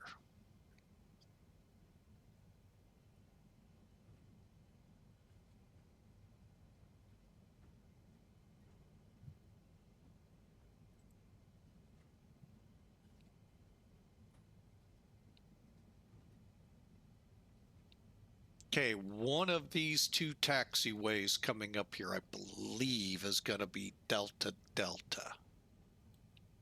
So let's kind of ease in. All right, let's get ourselves prepared for takeoff. Okay, we're Terra on. Flight director's on.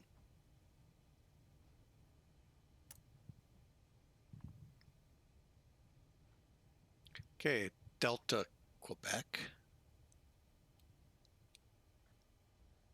Hang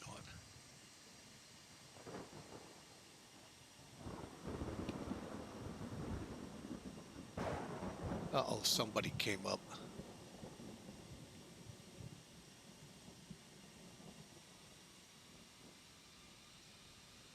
Chicago Center came up. Well, we'll get them on takeoff.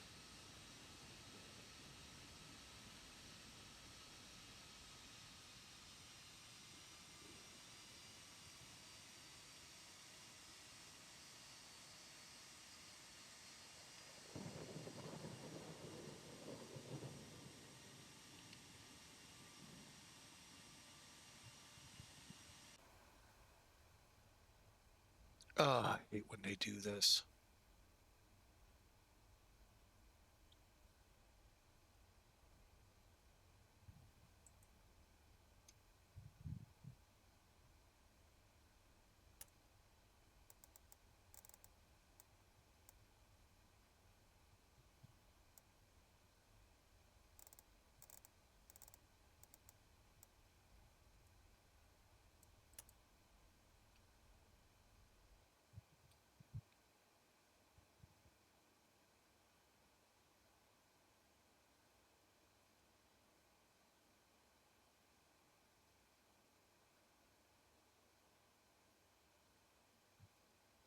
All right, now we are going to have to set.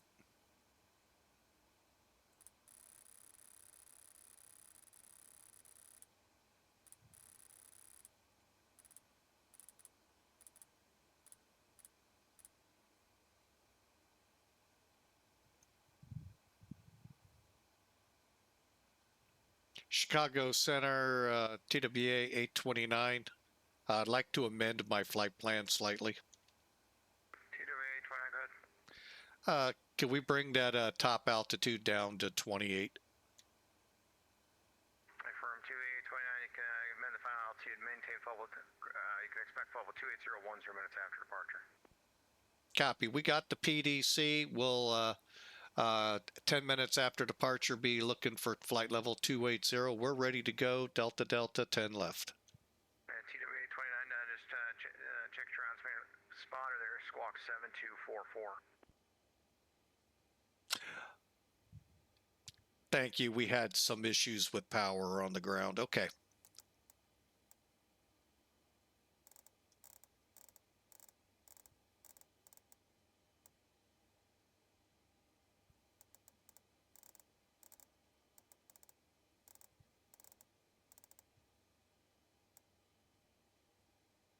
TWA 29, got you now. Fly row heading runway 10 left at Delta Delta, clear for takeoff. Clear for takeoff, runway heading, clear for takeoff 10 left, Delta Delta.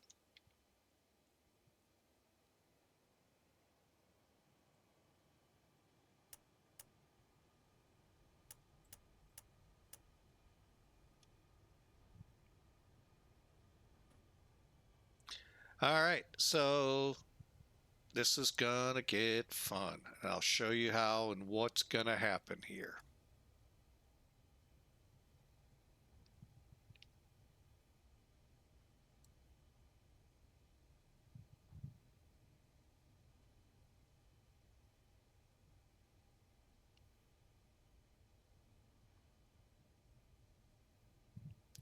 Okay, we're gonna line up real quick, finish the takeoff checks, and because we got to kill the body gear steering.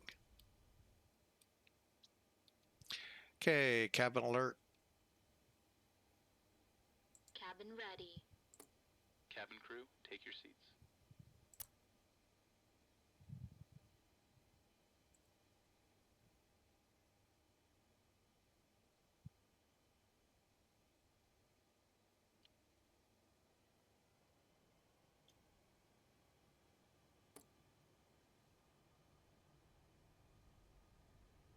Stabilized.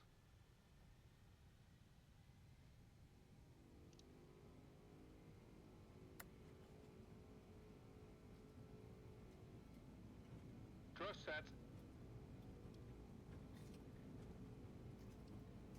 80 knots.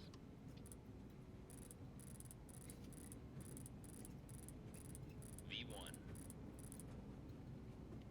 Rotate.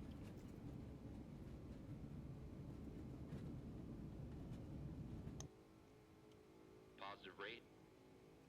Gear up.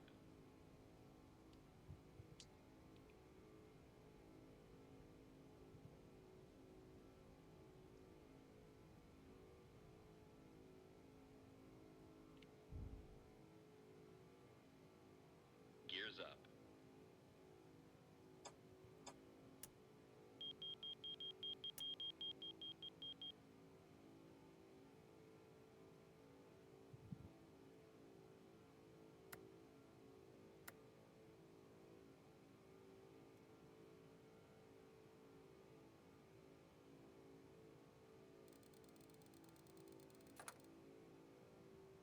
TWA 29 heavy, radar contacts altitude. Gear up. TWA passing 2400 for 5000. TWA 29 heavy, roger, climb, maintain level 280, leaving 3000, clear to BACEN. Okay, continue to flight level 280, direct BACEN after 3000. TWA 829 heavy.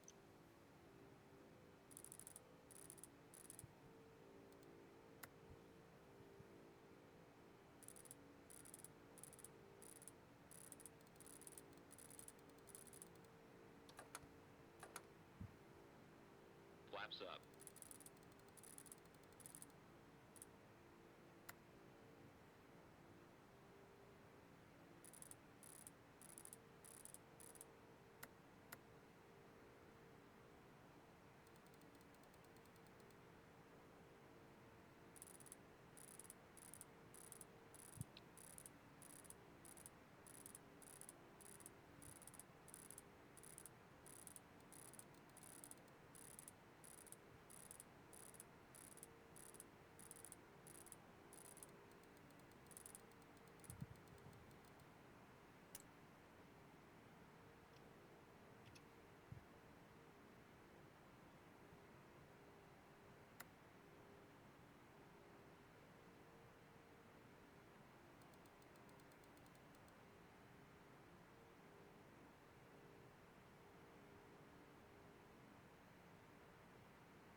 TWA 29 leaving 10,000, resume normal speed.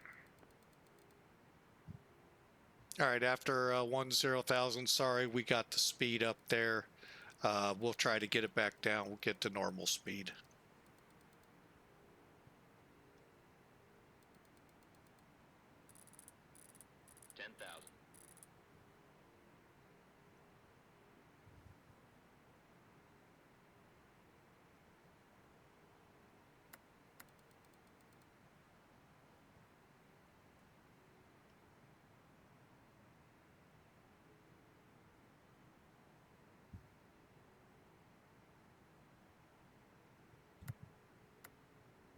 Why are we not doing what I tell it to? Hang on. Yeah, 265, Cleveland's offline. Radar service terminated. Change of advisor approved every day.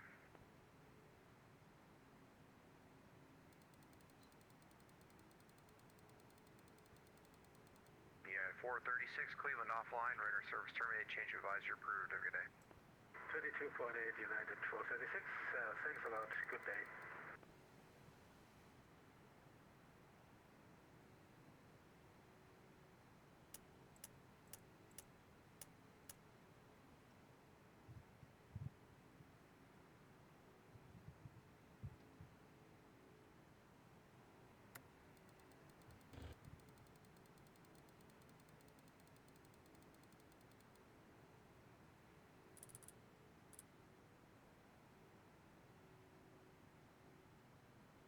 Yeah, 265, Cleveland offline. Radar service terminated. Change of advisor approved every day.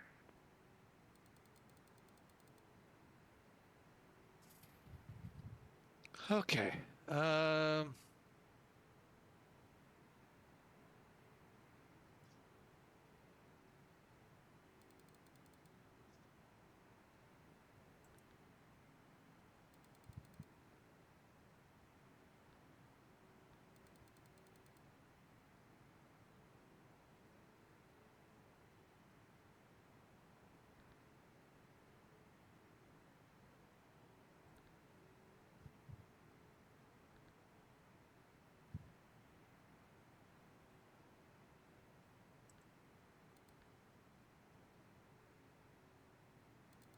Chicago Center, Air Wisconsin 6165 is information uniform, and we are ready to taxi.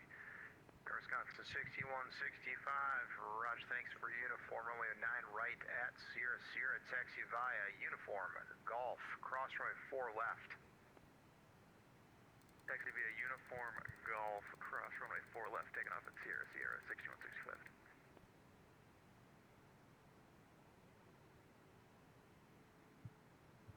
Wisconsin 6165, if you can make the U-turn there, uniform 2 is approved, cross runway 4 left, taxi via uniform 2 and Golf, cross runway 4 left. We'll try and make you uniform 2, 6165.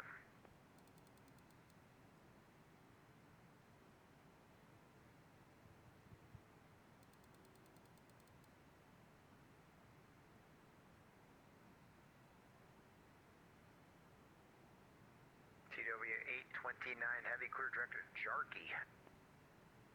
Whoa.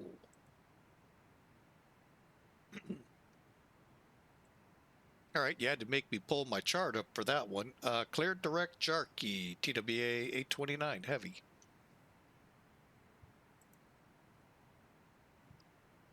Why are you making me work my system here so hard?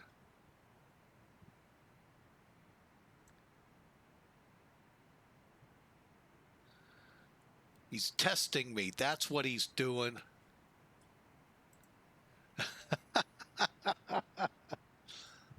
All right, now let's get into that IAS climb.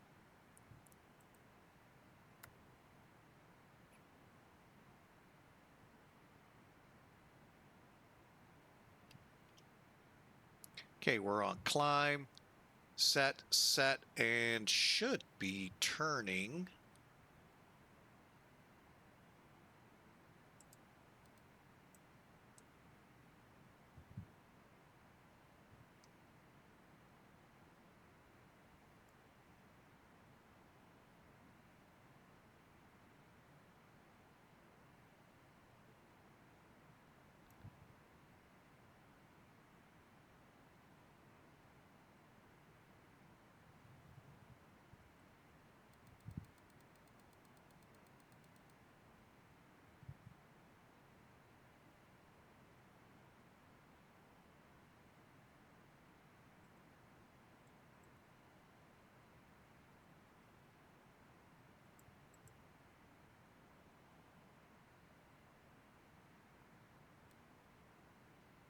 Oh, St. Louis went down. Okay.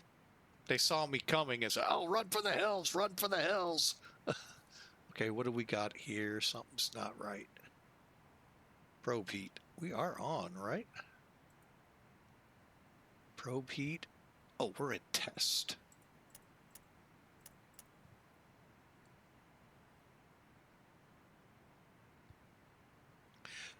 All right, folks. Well, that was fun.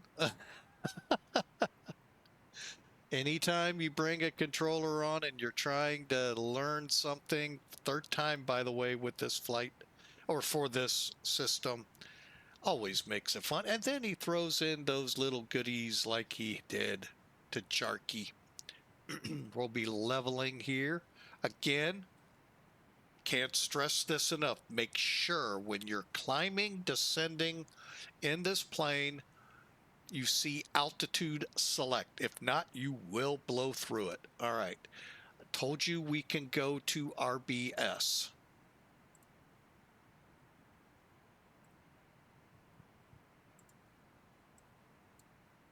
$16.8.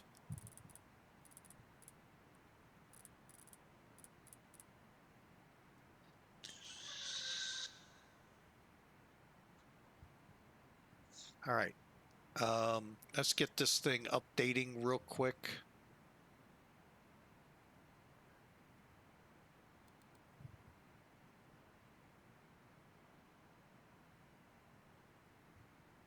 All right, in-flight updating. Make sure you have a suitable. Click status.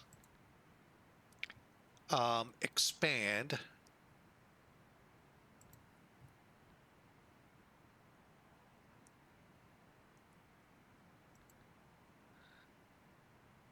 Enter.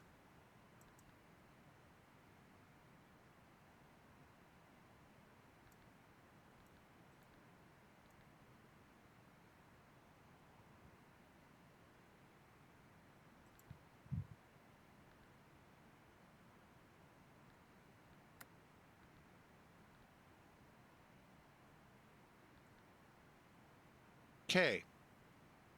Status, expand, down.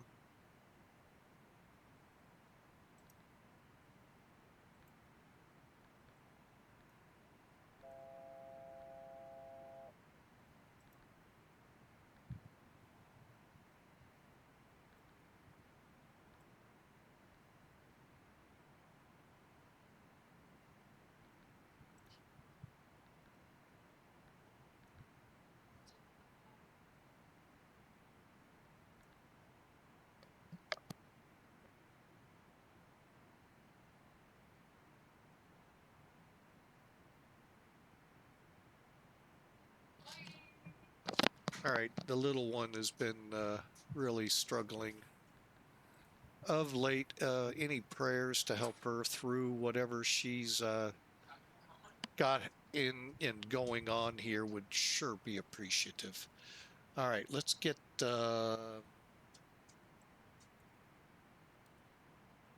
that's good for now. We've got 2 solid ones. Let's get down to the bottom one, do the same thing.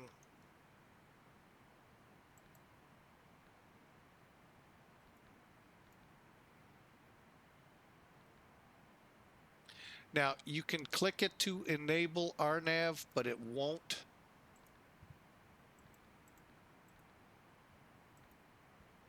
All right, so that gets them all getting in line here real quick. All right, we are airborne, updating and doing our thing now. And speeding big time through the air.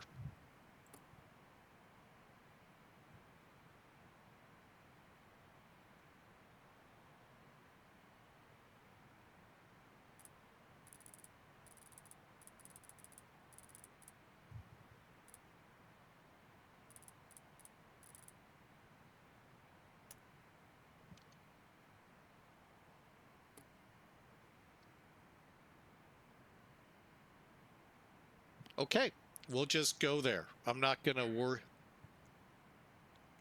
Not going to worry.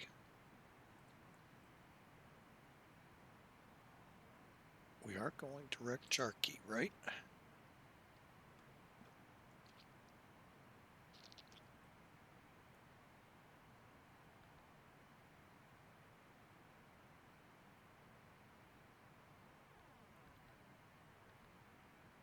Yes.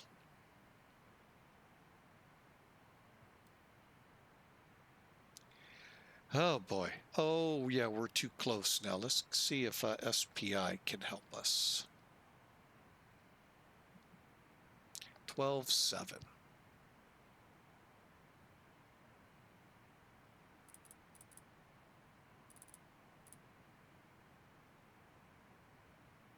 Perfect.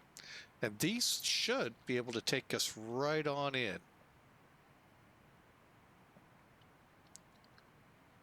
All right, now let's see where we are here. Jarkey,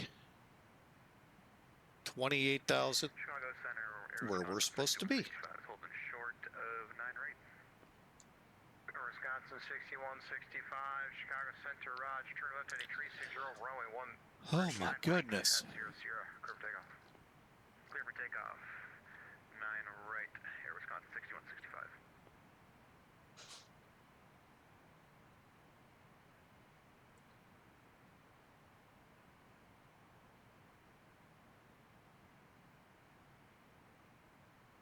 Just checking METARs right now. Okay, everything looks good. All right, well, thanks for joining us here, folks. I have remiss in chatting with y'all and enjoying the flight. We've been trying to learn this LTN, better part of 3 weeks. Chicago Center, just for clarification, that was a right turn after takeoff for 6165? I'm sorry, if I misspoke, it's a left turn. Turn left heading 360, runway 1, correction, 9 right at 0, curve takeoff. Turn left heading 360 after takeoff for 6165, thank you. Thanks for checking.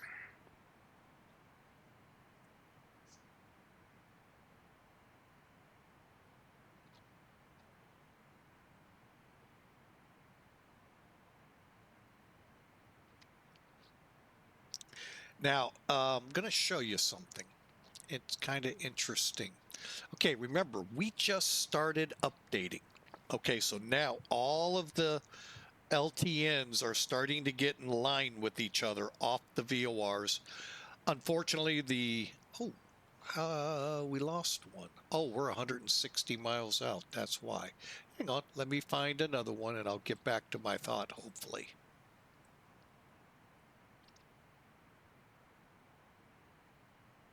You know, worst case scenario, let's just try St. Louis.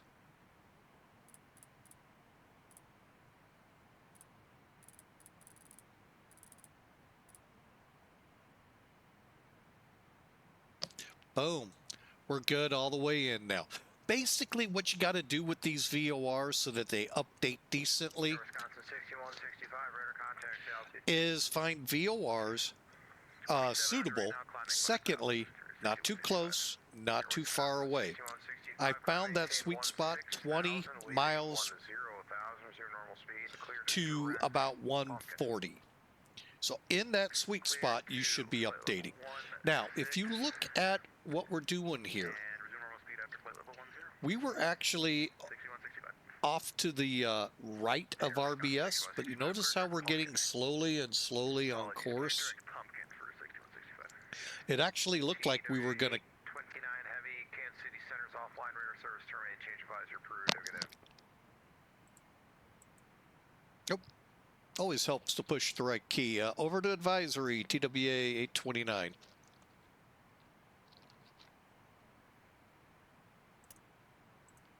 All right, good. That'll help. So we've actually narrowed it, got it back on track. Now, when we cross Jark, we're going to stay right on that line, or we should. Now, I'm going to have to pull 1270 SPY off when we go for the ILS, but guess what? We're done with the LTNs. They will not manage VNAV, vertical navigation at all, strictly lateral. So that's a cool thing. Now, we need to start thinking arch. We need to start thinking of a descent here soon. Now, Honk says be below 31,000. Arch says be above 11,000. If you notice that on the chart. I'm going to kind of help that out. So, and then further down the pike, Scott at 9 to 10. So what we're going to do, we'll go ahead and start our descent. We, the pilot, control that, not the flight system. So let's come down. I'm going to go ahead and just set 11.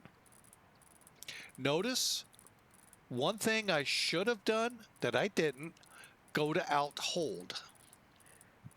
And you're going, why? And it would not have immediately started down like it did. That way you control it the whole time. Now, we're going to go to VS. We are still showing select. And let's steepen that climb up. So reading the... Hang on. Reading the numbers over here. Let me get rid of this. Okay. Now you still really can't. Okay.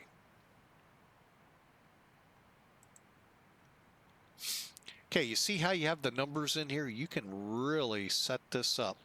Now I'm going to go ahead and bring this down to like 310. Double checking my chart. Okay, so we're not yet for 280. I'm going to go ahead and set it for 280.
All right, folks, just getting updated.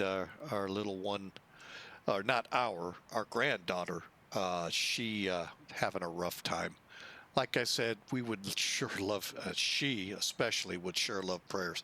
Watched a movie a few weeks ago. Oh, wait, why are we turning?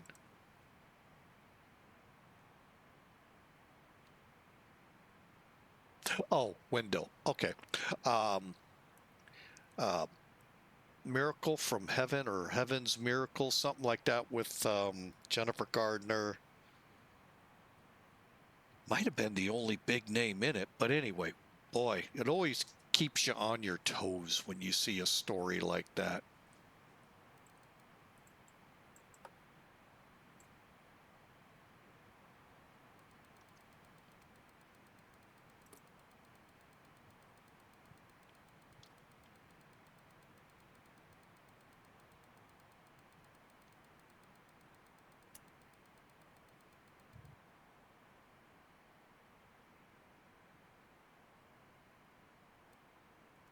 So yeah, if you could keep her in your prayers, we sure would appreciate it. I'm always, when I watch that, that just tugs at me hard, and always worried. Paranoid, I know. Paranoia, never a good thing. But trusting in the Lord is always a good thing.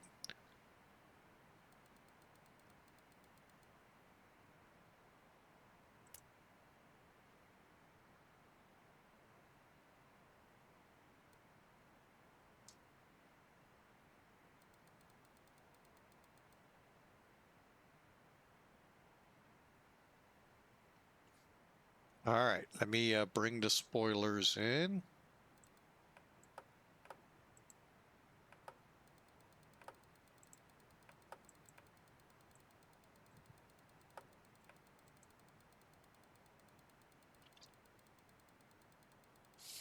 Okay, so we're coming up to Honk, then Arch.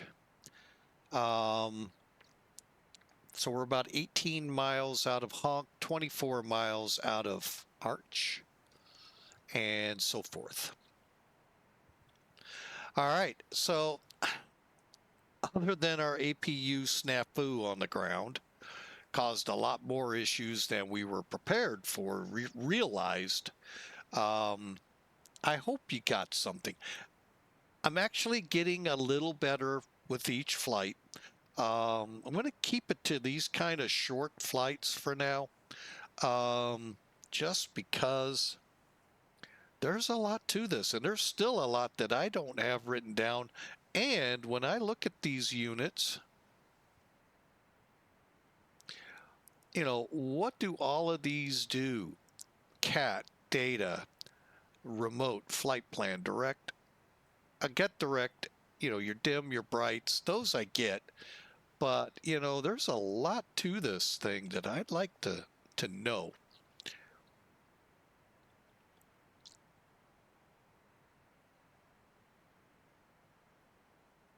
All right, we're coming in. Arch will be at 280, and Petty will be at 280. Descending, we can hold 11,000 for the 20 miles over, and then begin our descent to, actually, I'm just going to bring it on down to 6,000 and then turn for the ILS. I know some of you would fly the RNAV, not me. Not yet, not with this plane.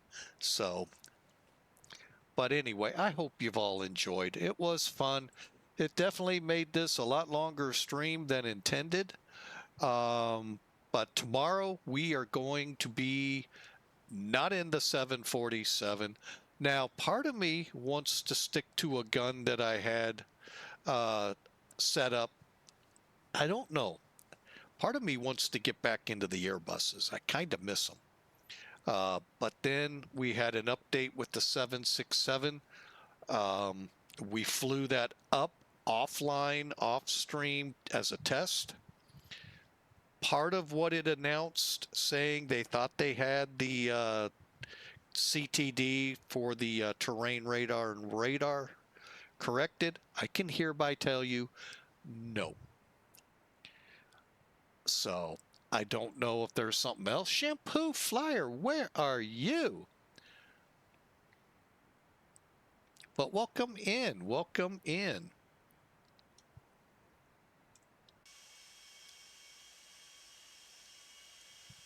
So, but hey, look on the bright side. Your home airport has ATC. Most airports do, if you're IFR. I'm flying something a little different today. I hope you're enjoying it.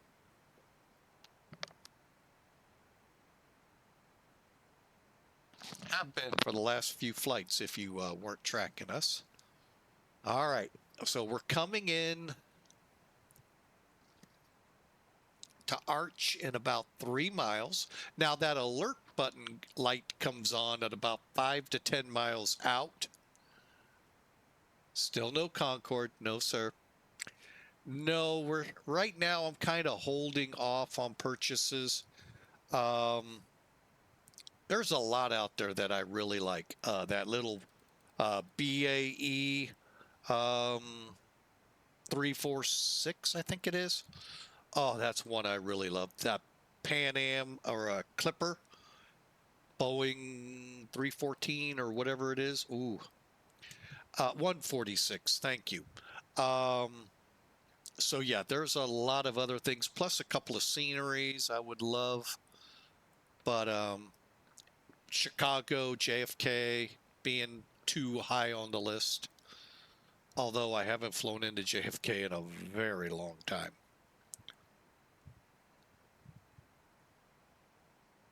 All right, so we're still updating. Even though we're on a 250-mile flight, you know, it's still good to update because the INS systems drift. The FMCs, and I don't know how they do it unless they're working directly off GPSs, don't drift, it seems like. They're very true on your flight. You're not having to update them. Ooh, enjoy. Get yourself up in that Concorde. I don't get that part. I don't understand it. But yeah, for some reason, the FMCs don't drift like SIVA and this one does. And that's why you got the nav. When you cross the pond with SIVA and this, you got to track out as far as you can. Now, there is a system or a capability called Trimix that will help keep that drift kind of at bay, kind of not.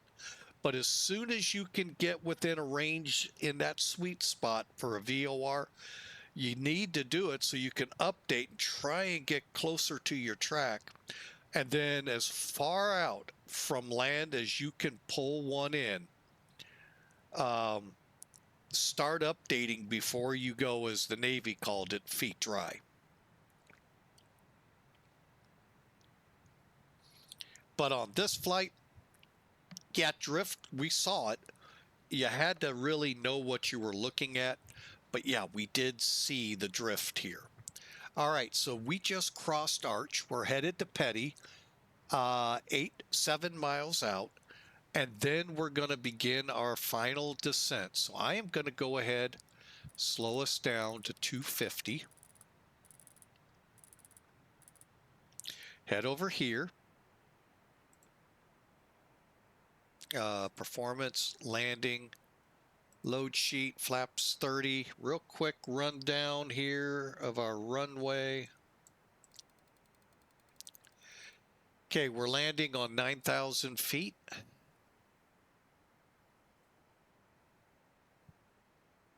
Airport is 600. Let's call it 700. 300. We're going to go damp. And St. Louis weather has us at 26 degrees. 2991 and 240. 10.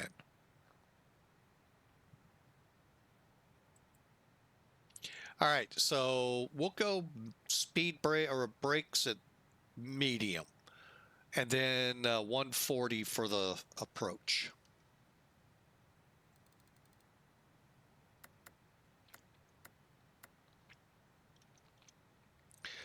All right, now we're going to begin our descent to 9,000.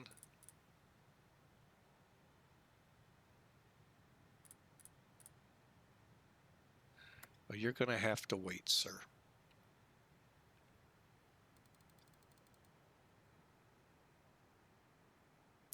$25,725. Why did they wait till we get right where we are?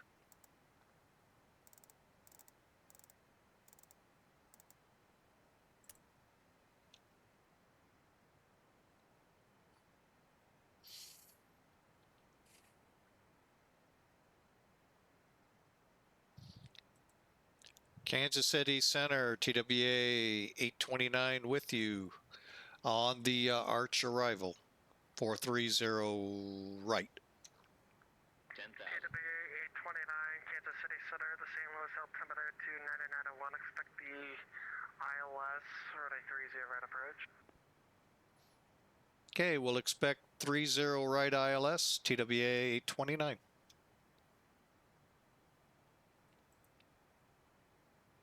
TWA 829, what fix are you currently going to right now on the star?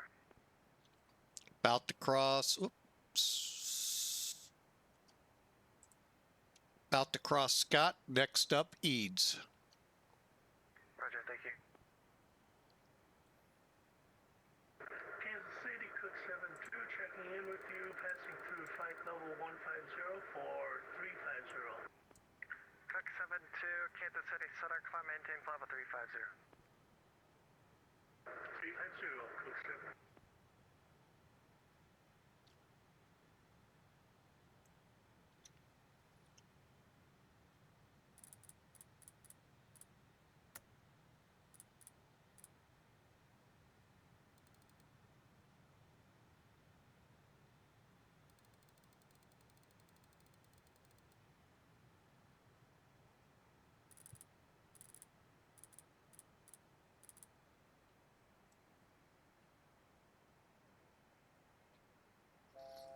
All right, we're going to end the updating.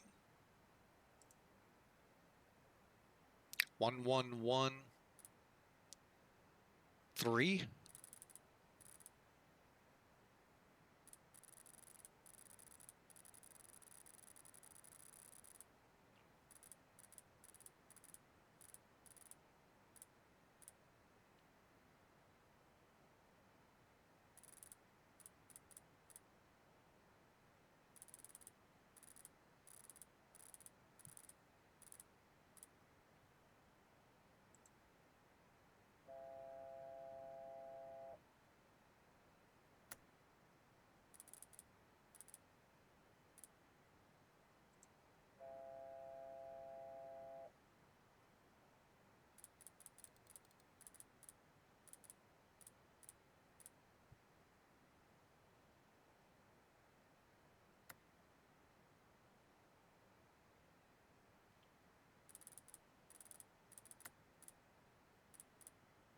Cook 72, contact Chicago Center 134.87. 134.87, Cook 72, thank you.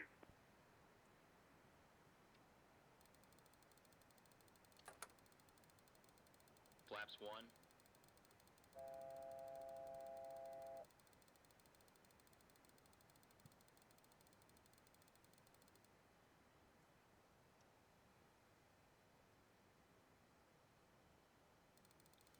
TWA 829, flight present heading to center maintain 4,000 vectors to the approach.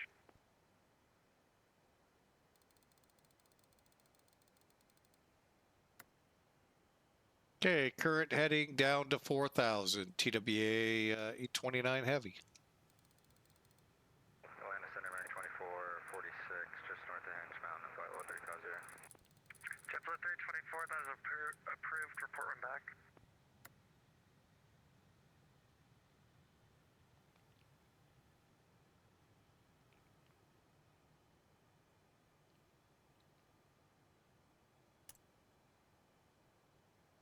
Atlanta Center, American 2446, just north of Henge Mountain, flight level 350. This is Kansas City.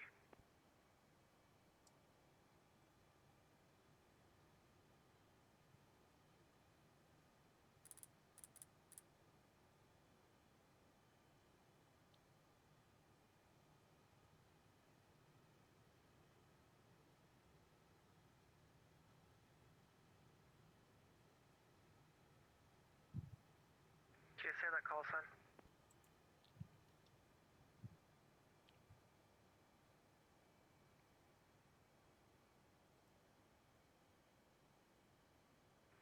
Omni 9968, Kansas City Center, hello.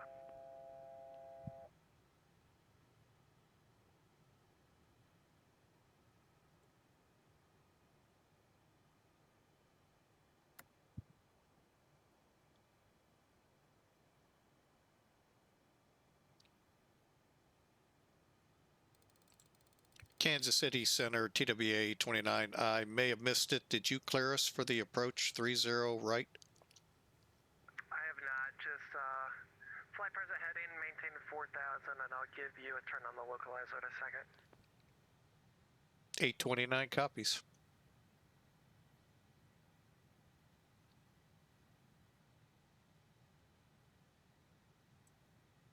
Reason I was asking is we're real close.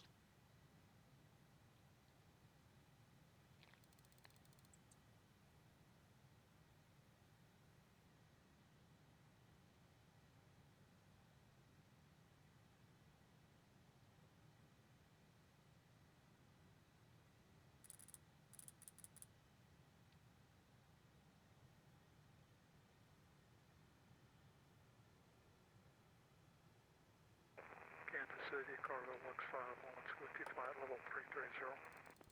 Cargo Lux 51, Kansas City, Center, hello. We need that turn.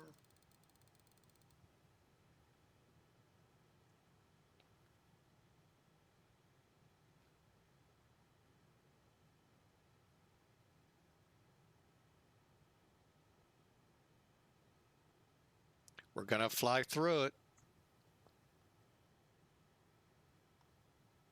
Yep, we're going to be passing through it. Great. Localizer alive.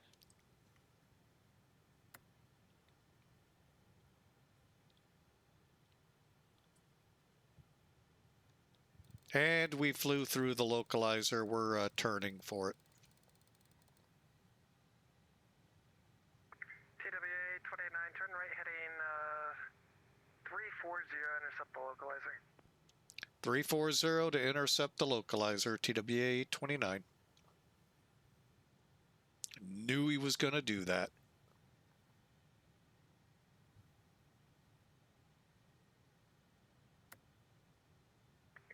TWA 29, 12 miles from St. Louis, maintain 4,000 till establish on the localizer, cleared ILS 30 right approach. Cleared 30 right ILS. We'll maintain 4,000 till on the localizer, TWA 29. No, we won't, unless that glide slope. Knew it. Knew we were going to fly through it.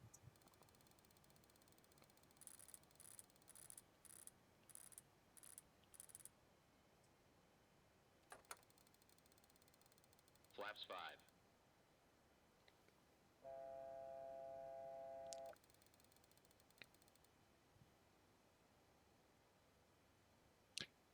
That, unfortunately, didn't take a rocket scientist to figure out.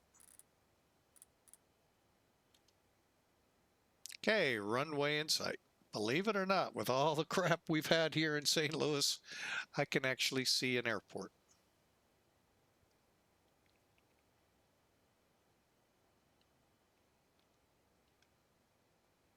Okay, we are descending. Glide slope locked and in. Okay, we said 140.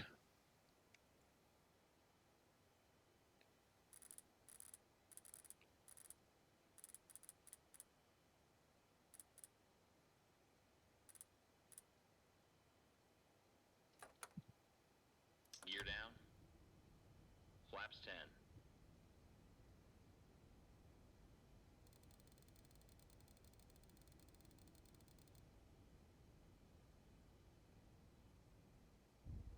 And TWA 29 has the runway in Gear sight. down. Green light.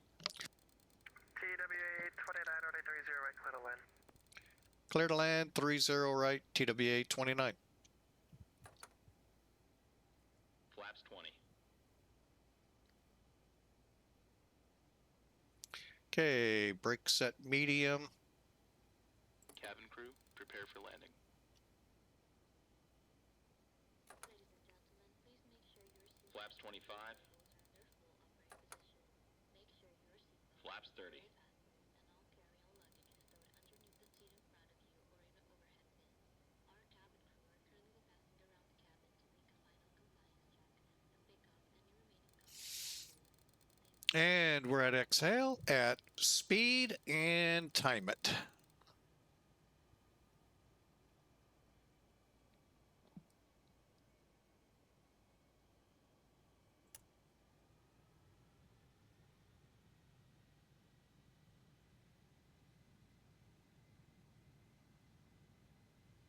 Welcome back.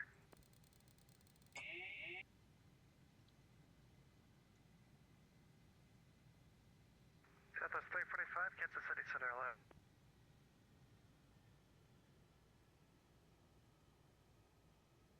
$1,000.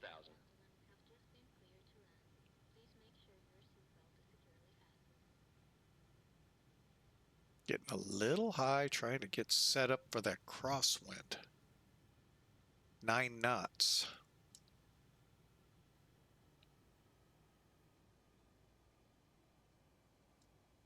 Cabin ready.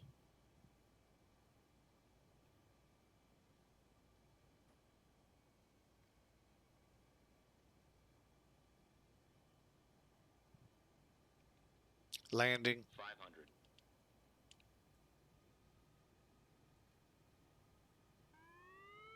Approaching minimums. Minimums. Terrain, terrain, terrain, terrain.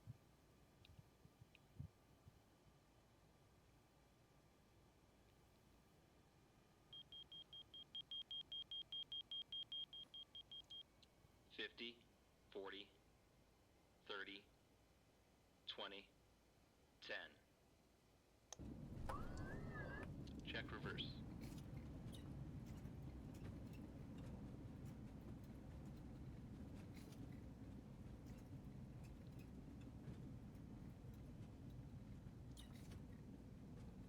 Out, off, reverse.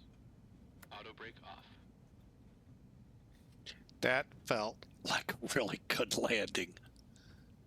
60 knots.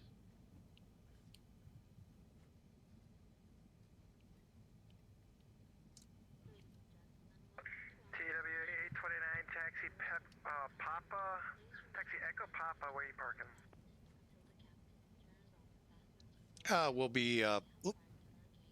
We'll be parking Echo. I'm sorry, correction. Charlie 30. You said Echo Papa for our taxi. Yeah, TW 829, crossroad A, taxi via Echo Papa Charlie, crossroad A 30 left of Papa. Flaps 20. Echo Charlie Echo Papa Charlie. We're cleared across 30 left. TWA 29.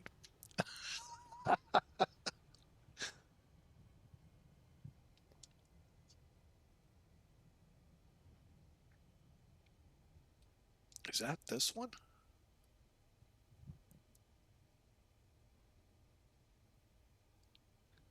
I think it is.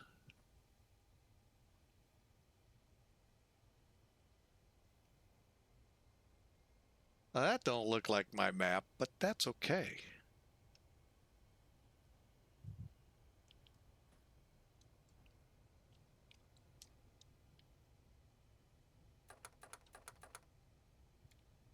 Flaps up.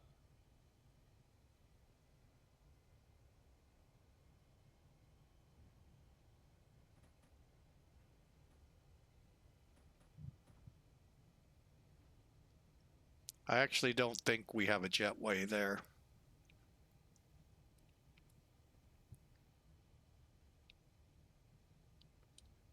Charlie's inside, okay. Company 968, radar contact lost.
Southwest 710, Kansas City Center, hello. Thank you.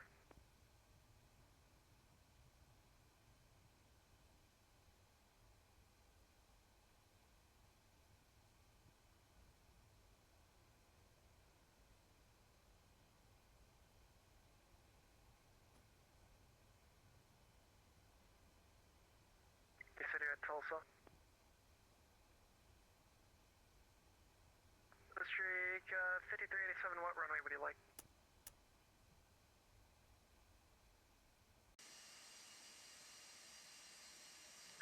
Blue Streak 5387, runway 18 left, taxi via Juliet Echo, cross runway 36 right, hold short runway 26.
I don't think I can go up any higher.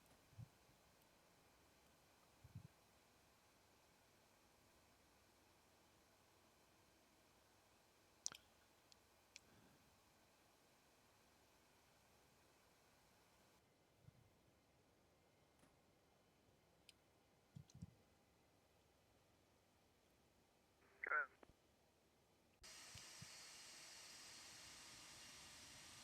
Southwest 710, climb maintain, flight 350.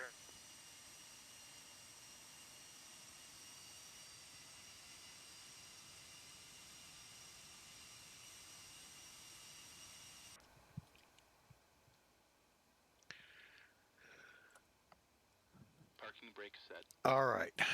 Whew. That was not easy taxiing. Those marshalers are just not in a good position. All right, so we're on the ground. We're here. I got a few more checks I want to. 5387, cross runway 26, utility taxi via Echo.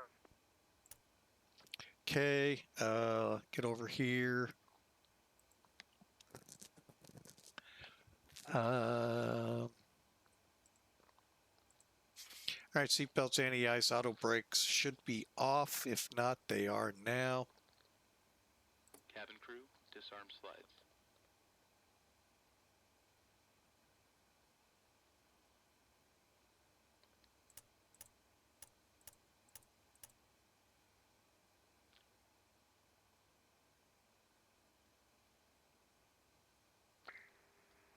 Cargo Lux 51, I have amendment to your route advisory, they copy.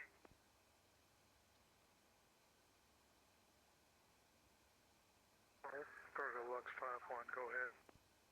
Cargo Lux 51, after Welts, fly the Shane to arrival.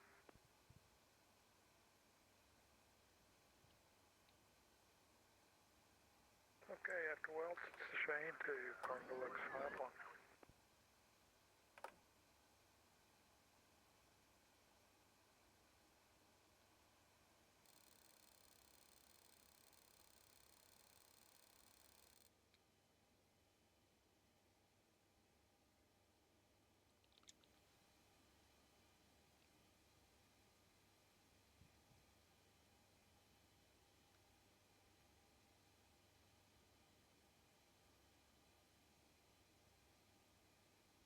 All right.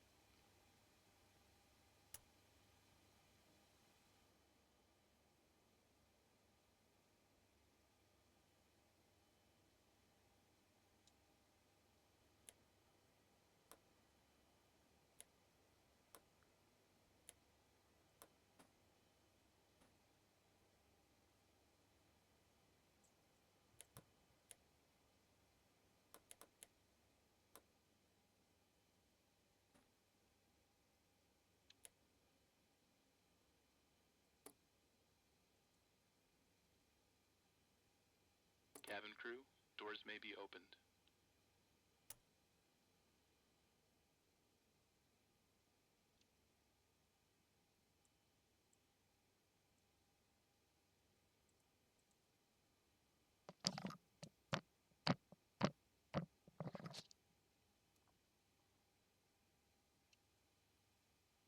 Oh, come on.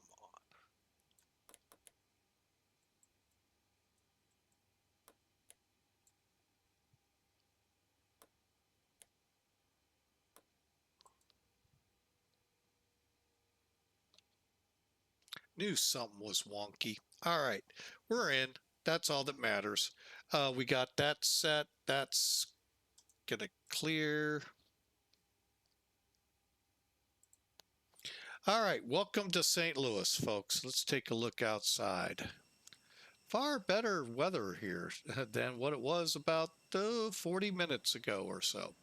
But yeah, there used to be jetways down here, but they really American gutted this.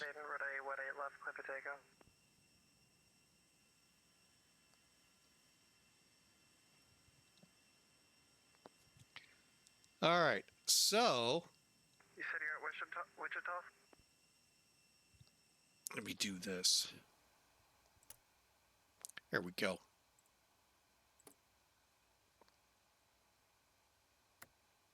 All right, hang on. We're going to run the checklists here real quick. Okay, radar transponders are all standby units. Good. Next.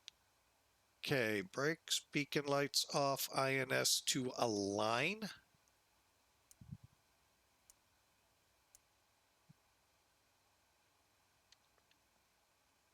Probe and window heat off.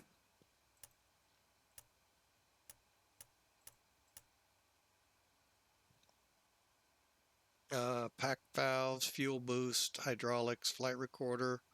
All right, we are set.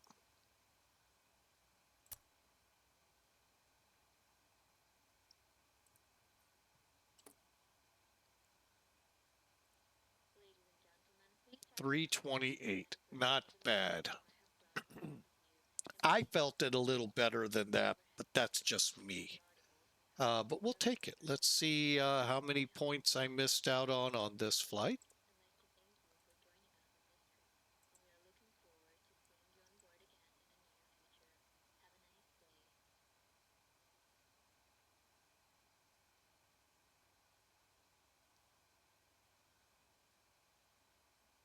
What? Oh, I think I know why.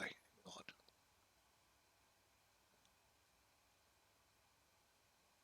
Livery. Okay, cool.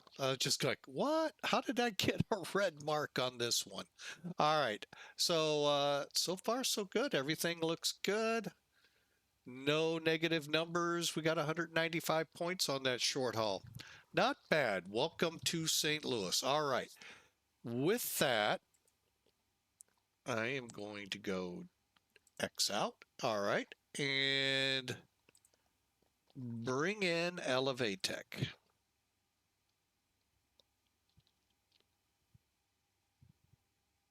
Yeah, that's the stuff that was coming through here that may be getting ready to come again. Who knows? Sorry, folks, for that. That itch behind the ear. All right. oh, excuse me, complete.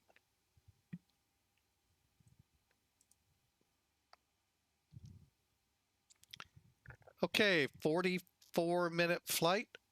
Told you it was short. However, look how long it took us to fly it. That was some of the tutorial part of it. 322 feet at 133. Hey, that's good numbers. It's still lightning and all of that good stuff up north. Wow. All right. I'll be honest, I don't ever remember TWA shuttling a 747 between the two unless there was something else going on. But who knows? Maybe they did. Oh, anyway, so that was a pretty good flight. Now let's look at Elevatech. I'm sorry, Sim Toolkit. All right, so you can see what we took off in. And this is more what it looked like a few hours or about a couple of minutes ago here where I live, where BLV Tower is. Yeah, all that nastiness. Nasty, just simply nasty.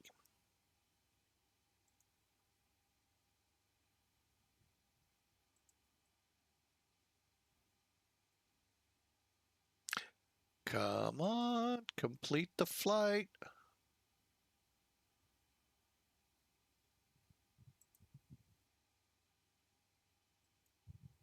Did it lock up?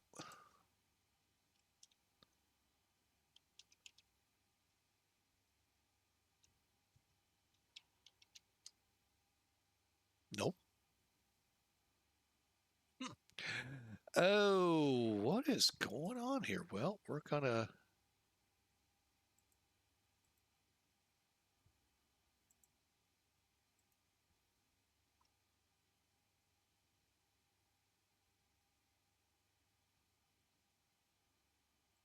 Hey, nice to see you, Hawker.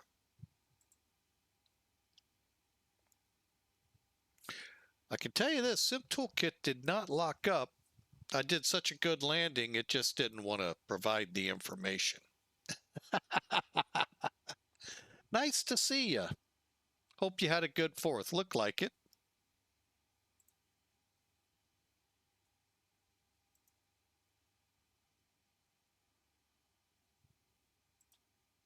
There we go. I don't know if we're going to get numbers now. Oh, yeah, we did.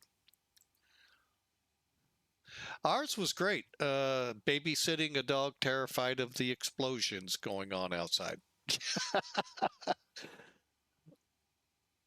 And you would look at him, you'd think he could tear you apart. Anyway, hour and 11 minutes, 224 nautical miles. We logged 10,500 or 600 on the kilograms of fuel, 1.3 Gs, 286 feet per minute. Beautiful. That's living. We're squabbling over little numbers, which is cool. I really like that landing. And the numbers here are saying we should have landed 30 left. Of course they did. Which means it was the numbers you see here, folks, are for this runway. So that's why we're 137 feet from the threshold. 1,300 feet off the center line. But we can actually surmise our landing. First off, I'm going to say center line. Second, each mark is 500 feet. So there's 1,000, 1,500 feet-ish down the runway. And on a 9,000 foot runway, that's not bad. That was really a good flight. I wonder what they got going on over here. Huh.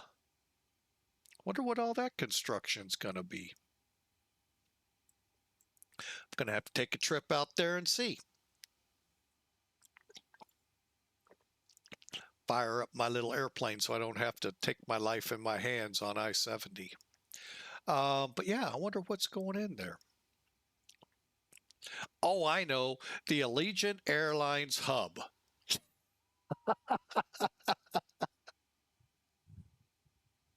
That's a good rumor to start in this area.